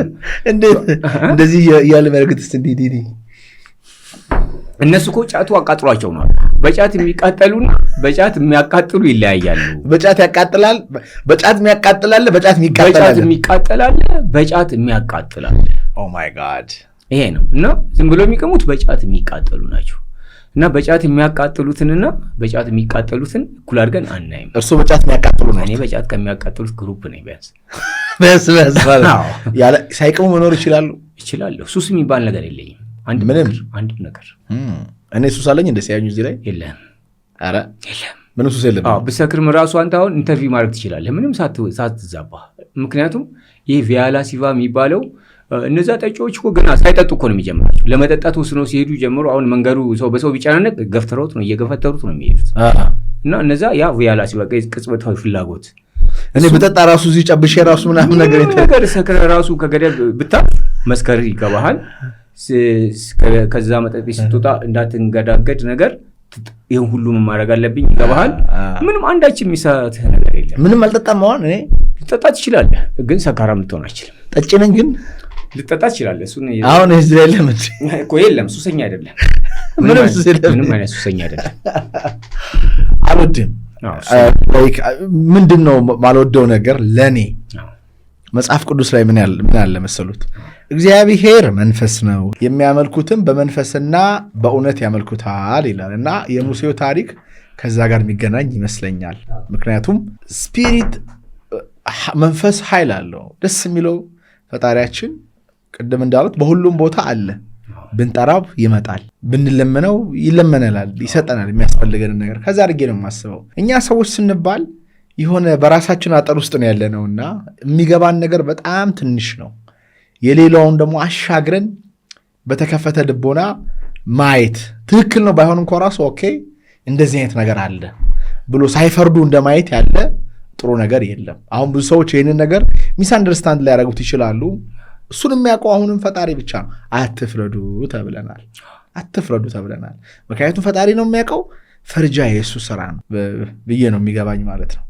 አሁን እኮ በእርግጥ ከአንዱ ርዕስ ወደ ሌላኛም ስናሰፋው እየሄድን ነው እንጂ እማም ነው በአንተ ሳይሆን በዚህ በጀ ላይ ስለነገርከኝ ሳይሆን ፈጣሪ ነው ብለህ አትቀድም።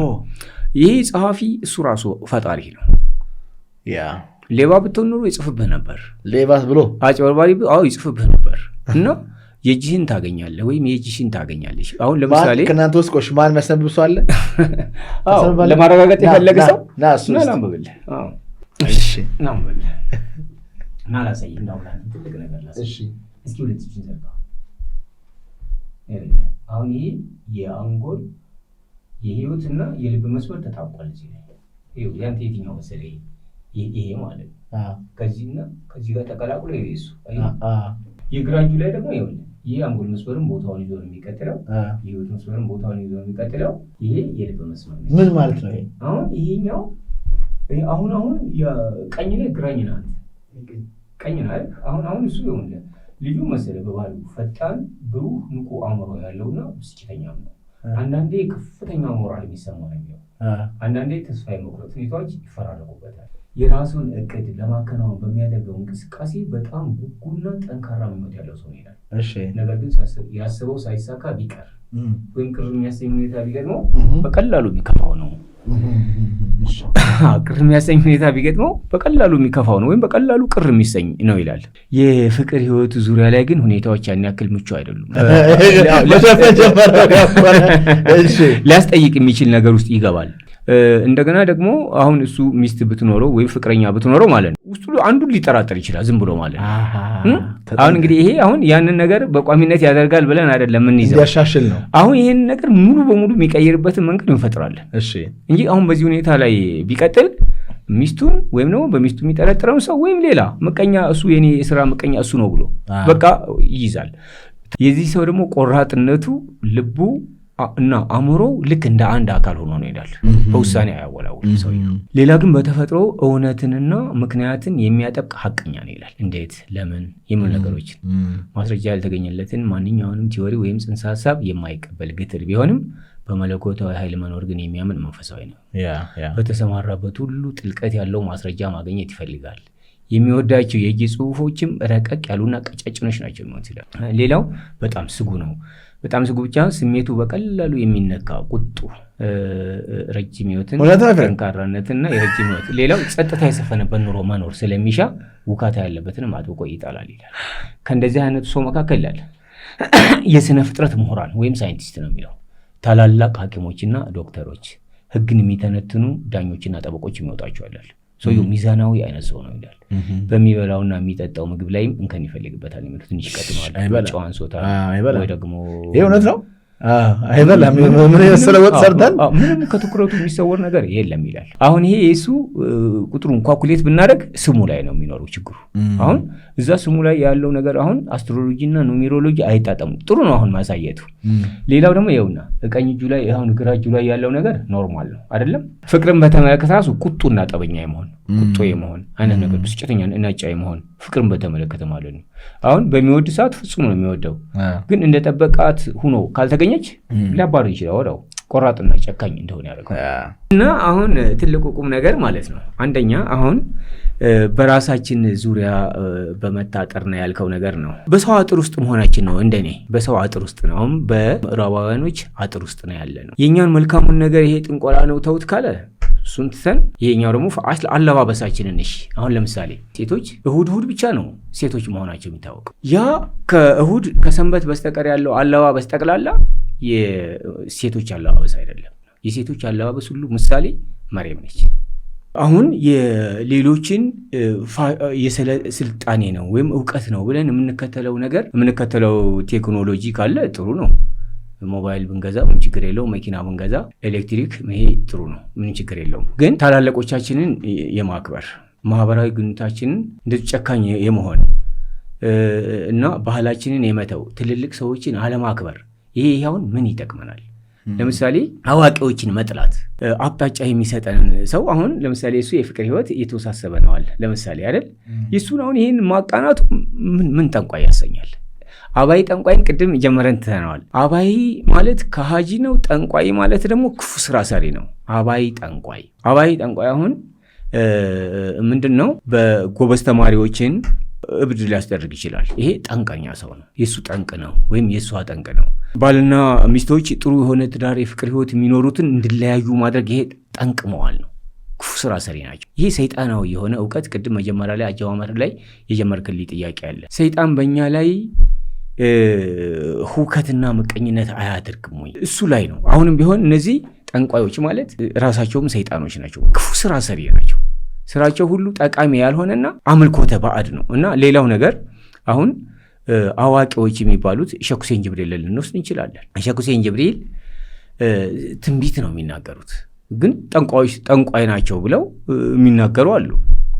ጠንቋይ አይደሉም፣ አዋቂ ናቸው። ለምሳሌ የሌላ አገር ዜጎች ቻይና ወደ ኢትዮጵያ ስለመምጣት ስለ ጣሊያን ሆነ ምናምን ይናገራሉ፣ ማስጠንቀቂያ ይሰጡናል፣ ቅድመ ሁኔታዎችን ስለ ወደፊቱ አይተው በጎና መጥፎ ነገሮችን አቅጣጫዎችን የሚመሩ እነዚህ ጠንቋዮች አይደሉም። ስለ ወደፊቱ ያሉ በመዳፍ ላይና በቁጥሮች ላይ ያለው።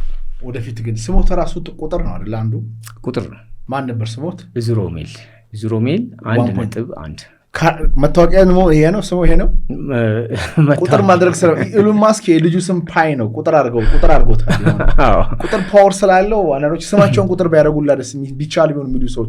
ምክንያቱም ፊደሉም እኮ ያው ቁጥር ነው። እስማኤል ቢሉኝም ለሚያውቀው ሰው ካልኩሌት አድርጎ ስንት ቁጥር እንደሆነ ያውቀዋል። ዙሮሜል ቢሉኝም በካልኩሌት አድርጎ ስንት ቁጥር እንደሆነ ያውቀዋል። አሁን ማን ያዘዋልም ቁጥር ነህ። ምክንያቱም እኛውም ካልኩሌት አድርገን ማን ያዘዋል ስንት ቁጥር ነው ፓወሩ እናውቀዋለን። ለምሳሌ እያንዳንዱ መሪ መንግስቱ ኃይለማርያም ጥንድ ቁጥራቸው 27 ነው፣ ነጠላ ቁጥራቸው 9 ነው። ይሄ ቁጥሩ በትረ መንግስት ነው።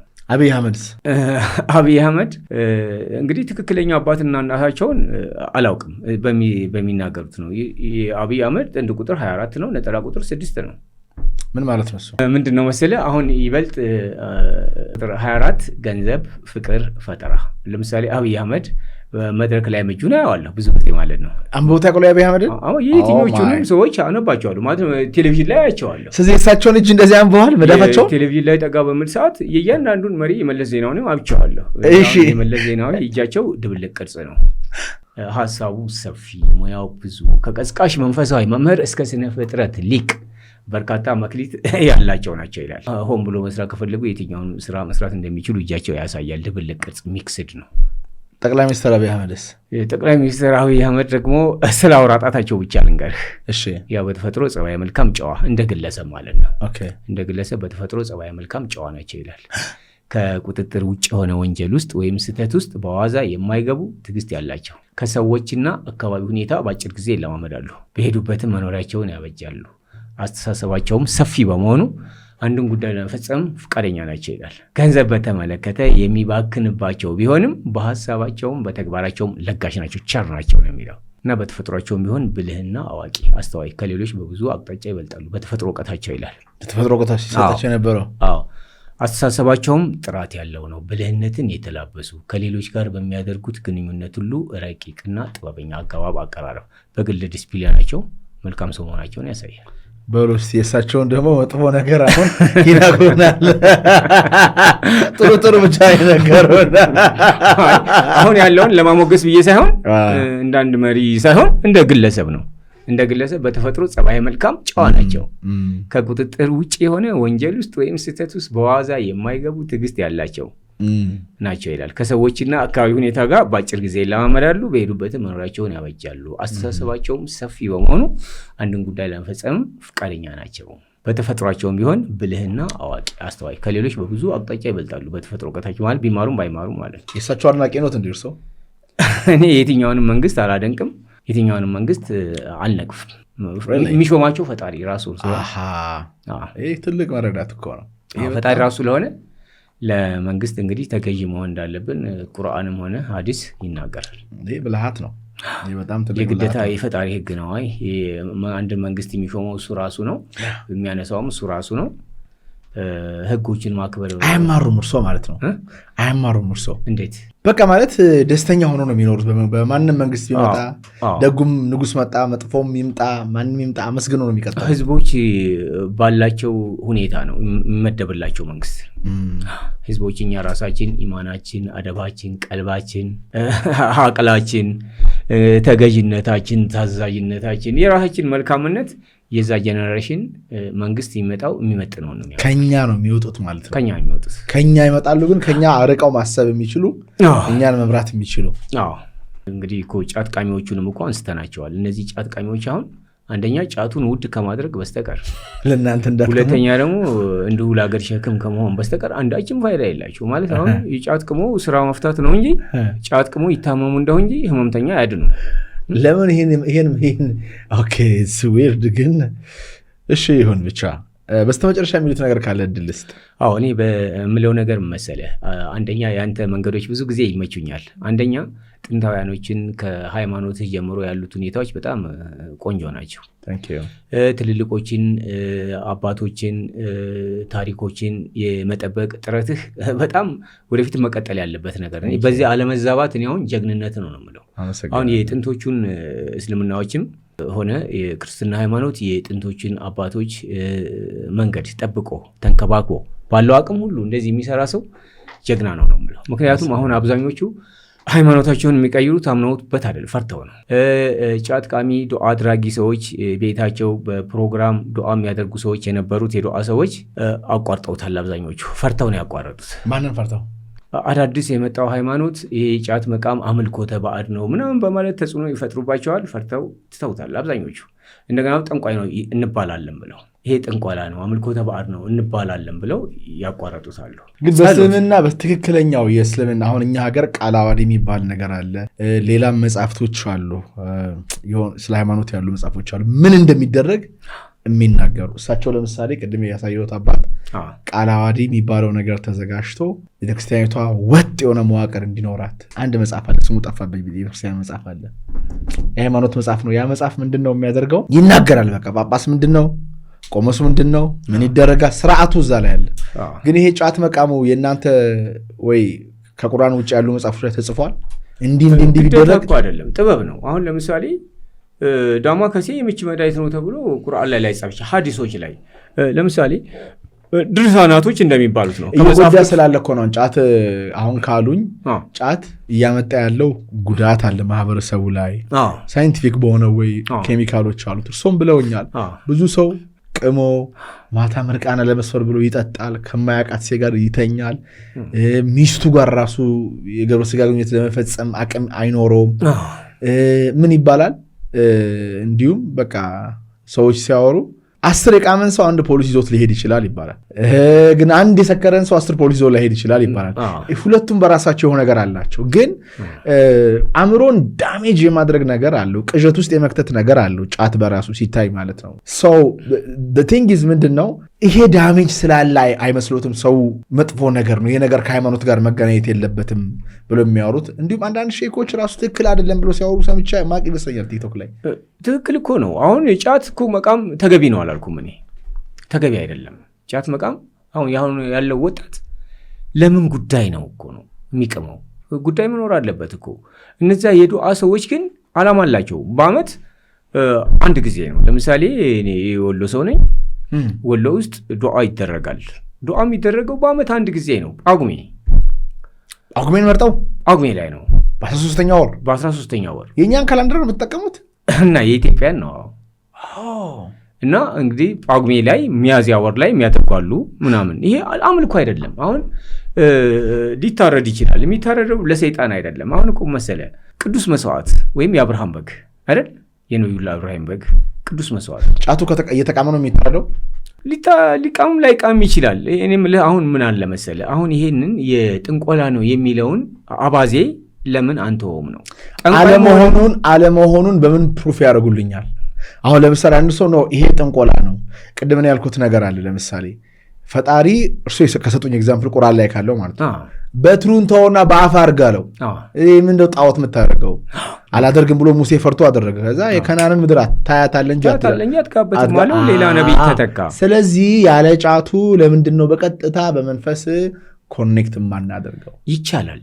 ለምን ለምን አይሰብኩልኝ እኮ? ይቻላል። አዎ እኮ አልኩኝ እኮ። አሁን በየሐራራ ሰዓት መጣና አልመጣ እያለ የሚቀመው ልክ አይደለም። ትልልቆቹ ቦታ እንደ ባሌ ሰይድ ኑር ሁሴን፣ ወሎ እንደነ ሰይድ መሳል፣ ቦረና ጌታው ሸየ ሸረፎድን ለምሳሌ እኮ እነዛ ሰዎች አሁን እሺ ቦረና ወሎ ሸኾች ናቸው አይደል? የዱዓ ሰዎች ናቸው፣ ጫት ቃሚዎች ናቸው። መሬቱን ከጎጃም እኮ አንስተውት ይዞት ሂደዋል። ወሎ ቦረና መልዛ በሰማይ ለምን እሱን አታጸናውም? ሄዳ ከመርጦ ለማርያም ይሄ ሞጣ አካባቢ መስጊድ ተቃጠለ ምናምን አካባቢ አለ አይደል? ከዛ ስንት ሄክታር መሬት ነው የማርያምንም ቤተክርስቲያኗንም ጨመሩ። ምን ያደርጉ ከነ መሬቱ ይዞት ወሎ ቦረና አመልሳ ገብተዋል አይደለ? እሺ የሰናፍጭ ቅንጣት የምታክል እምነት ብትኖር ተራራውን ካለበት ተነሰዛ ተተከል ብትለው ትእዛዝን ይፈጽማል ይላል መጽሐፍ ቅዱስ አይደል? አሁን እነሱ አድርገውታል። የወሎ ሸኾች ለምሳሌ የነጌታው ሸህ የሸረፉድን የነሱ ከጎጃም መሬቱን እንዳለ አንስተውት ወሎ ቦረና አመልሳ ወስደውታል። ምን ያህል እውነት ነው ታሪክ? አንተ ራስህ ሄደህ ማረጋገጥ ትችላለህ። እንደውም ሄዶ የተቀመጠው መሬት እስካሁን ከዛኛው መሬት ጋር አልተቀላቀለም ነው ያክል ጊዜ ዘመኑ ሄዶ እርሱ አይተዋል? ሂጅ አላየሁትም፣ ግን ተጽፏል። ዶክመንትድ ነው አለ እንዴ? ሁሉም የዓለም ፎቶ ምናምን አለ። በአመት 2 ጊዜ እኮ አሁንም እዛ ቦታ ላይ ዱዓ ይደረጋል። ዛያራ የዓለም ህዝብ ሁሉ ይሄዳል እኮ። አረበ ቤተክርስቲያነቷ አሁንም እዛው አለች፣ ይቀደስባታል ምናምን ይቀደስባታል። ስለዚህ ወሎ መጀን ከላይ ታቦት ከታች ረከቦቱ ይባላል። ቤተክርስቲያኑን ከፍ አድርገው ነው ያስቀመጧት፣ መስጊዳቸውን ደግሞ ትንሽ ዝቅ አድርገው ነው ያስቀመጡት። እና ያ መሬት የተነሳበት ቦታ አሁን ባህር ነው፣ እስከ ስር ነው ያነሱት ማለት። ስለዚህ አሁን እነዚህ ዱዓ አድራጊዎች እነዚህ ጫት ቃሚዎችና ይሄ በየቦታው ይመረቅነውን እኩል አድርገን አንወሰድ። ፈጽሞ ጫት መቃም የለባችሁም ብዬ እነሱን መንካት አልፈልግም። ስራ ይሰሩበታል፣ ይቃሙ እነሱ። ይገርማል። ሰይጣንም ሆነ ቡዳን መጥፎ ርኩስ መንፈስ ያባረሩበታል። አህባይ ጠንቋይንም ይረግሙበታል። ጫት ቃሚዎች እኮ ጠንቋዮች አሉ። ምክንያቱም ጠንቋዮችን ሰላቢዎችን ይረግሙበታል። እንደዛ ካረው እግዚአብሔር ነው ለማለት ነው። በረነቦሽ በጣም ከልብ አድርጌ ነው የማመሰግነው። ሶሻል ሚዲያ ምናምን ነገር አለዎት እንዴ? የለኝም። ሰዎች እንዴት እርሶ ጋር የሚመጡት ታዲያ? እንደ ስልኮች ቁጥሮችን እየደወሉ ይመጣሉ። የት ነው ቢሮት? የካ አባዶ አካባቢ። ቤት ውስጥ ነው? የቤቴ ውስጥ ነው የምሰራው። ለጊዜው ያው ቢሮ ነበረኝ። ያው በዚህ በሚፈርሰው እንትን ስለፈረሰ የግዴታ 1000 ካሬ ነበር ያው የምሰራበት። ይሄ አትክልቶችን ምናምን እዛው ግቢ ውስጥ አራባቸው ነበር። ያውን በሚፈርሰው እንትን ስለፈረሰ ነው። አሁን ለጊዜው ቢሮ የለኝም፣ ዝም ብዬ ቤት ውስጥ ነው የምሰራው። በጣም አሪፍ። ሌላውን አሁን እንደ መልእክት እንትን የማደርገው ነገር ጥበብንና ጥንቆላን ህዝቡ ነቅቶ መለየት አለበት። ለዚህ መፍትሄው ምንድነው? አለመፍራት ነው እና ይፋ ማድረግ ነው። አሁን በተለይም እናንተ ትልልቅ የሆናችሁ የሚዲያ ሰዎች ጠንቋዮችን አንፈልጋቸውም እኛ ራሳችን ማለት ነው። አዎ ጠንቋይ ማለት እኮ ከሃጂን ማን ይፈልገዋል? ከፈጣሪ መንገድ ያፈነገጠ ሰው ወደ የት ነው? ሰው ሁሉ ግን በዚህ እኮ ተተብትቦ የለ እንዲያውን ሀገራችን ላይ እኮ እዚህ ነገር ውስጥ እኮ ያልገቡ ሰዎች የለም። ለስሙ ሃይማኖተኛ ይመስላሉ እንጂ እምነት አጥተው በአቋራጭ ጥበብ ነው ደግሞ ብለው ማለት ነው። ጥንቆላን ደግሞ ጥበብ ነው፣ ሰይጣንን ማውራት ጥበብ ነው ብለው ደግሞ የሚሄዱ ሰዎች አሉ። ብዙ ሰዎች እንዴ ዘነኛ ሰዎች ኢቨን የሃይማኖት ሰዎች አሉ። ጥንቆላን ጥበብ ነው ብለው የሚሄዱ እሱ ጥበብ አይደለም እያሉ ነው። ሰላቢነትን እኮ ነው። አሁን ሰላቢ ጥበብ አይደለም፣ መጥፎ ርኩስ መንፈስ ነው። ምንድን ነው ያደረገው ሰላቢ? የአንዱን ሀብት ወደ ሌላው የሚቀይር ምናምን ነገርኩ እኮ እዚህ ጋር ይጻፍበታል። ያ ሌባ በሌቦች ነው የሚመዘገበት እጃቸው ላይ ሌቦች፣ ሰነድ ደላዮች፣ ወሮበሎች። ሆን ብሎ የሚደረግ አታላይነት እንደሚጋለጥ ብሎ በሜርኩሪ ጣት ግርጌ ላይ ያስቀምጥበታል። ሆን ብሎ የሚደረግ አታላይነት ሲጋለጥ ብሎ ማለት ነው። አንድም እንኳን ከፈጣሪያችን እንግዲህ ትኩረት የሚያመልጥ ነገር የለም። ይህም አንተ የምታውቀው ነገር ነው። አንድም እንኳን መጥፎ ስራ ሰርተን ሳይመዘገብን የሚቀር የለም። አንድም እንኳን መልካም ስራ ሰርተን ሳይመዘገብልን የሚቀር ነገር የለም። ይሄ መዝገብ ነው እና ስለ ፓልምስትሪ ጥበብ ሰዎች ቢያውቁ አንዳችም ከሰው ተሰውረው የሚሰሩት ምንድነው ስህተት ወንጀል ሊኖር አይችልም ነበር የሚሆነው። እንደሚመዘገብበት ያውቃል። አወቀ ሰው እርሶ ጋር መጥቶ እንደዚህ አድርገው እያወሩ አይተው ዋይ ሰው የክፉ ነው ብሎ ያውቃሉ? ሊያጠቃው መጥቶ ምናምን እነግረዋለሁ እንጂ ነግሬ መጥፎ ነገሮችን ወደ መልካም አቅጣጫ መቀየር እንዳለበት ሊያጠቃውት ሊጠቀምበት ይመጣስ መጥቶ ያውቅ። ምክንያቱም አሁን የትኛውም መጥፎ ስራ ሰሪ ሰው እኔ ጋር መጥቶ እኔ ጋር ወደ ግጭት ወይም ደግሞ ቂም ይዞ አይሄድም። ምክንያቱም ካለበት አስቸጋሪ የሆነ የህይወት አቅጣጫ እንዴት መውጣት እንዳለበት ነው ምነግርህ ያለሁት። ምንም አይነት የሰው ማስረጃ ባይገኝበትም እንኳን በፈጣሪ ዘንድ ግን ተመዘገበብህ ነው ያለው እና አፈጻጸምህ የሚሆነው አንተ እንደምታቅደው አይደለም። መጥፎ አደጋ ላይ ሊጥልህ ስለሆነ ይሄ ነገር ተወውለዋለሁ። ሚስጥርነቱ የተጠበቀ ነው። ማንኛውም ሰው ወንጀል ያለበትም ሆነ የሌለበትም ቢመጣ ከዛ አይነቱ ነገር መቆጠብ እንዳለበት። ስኬታማ ለመሆን ግን በምታጭበረብረው የማጭበርበር ወይ የስርቆት አካሄድ ሳይሆን ስኬታማ የምትሆነው በዚህኛው አቅጣጫ ብትቀጥል ነው። አንደኛ ከፈጣሪ ጋር ምን ያጋጭህ ነገር የለም። ሁለተኛ ደግሞ ተጋልጠህ ለችግር ህዝብ የምታፍርበት ነገር አይከሰትም። ምክንያቱም ምንም አይነት የህሊና ወቀሳ ሳይኖርበት ከፈጣሪህም ጋር ሳትጋጭ ስኬታማ ለመሆን የሚያስኬድ አቅጣጫ ይሄ ነው። ስለዚህ ተወው። አንዱ ስምህ ላይ ነው። ስምህ ላይ ስለሆነ ይሄኛውን ቀይረውና ወደዚህኛው አቅጣጫ መልሰው ብዬ። ሌላው ደግሞ ጋብቻ ከሆነ ለምሳሌ ሁል ጊዜ ምንድነው መጨቃጨቅ፣ በየ3 ቀኑ በየ3 ወሩ ሽምግልና መደባደብ ምናምን ወቀሳ። ይሄኛው ደግሞ የሱ ወይም የሷ ስተት አይደለም፣ የጋብቻው ስተት ነው የሚሆነው። ያ ሁኔታ በቀጥታ የሁለቱንም ካልኩሌት አደርጋለሁ።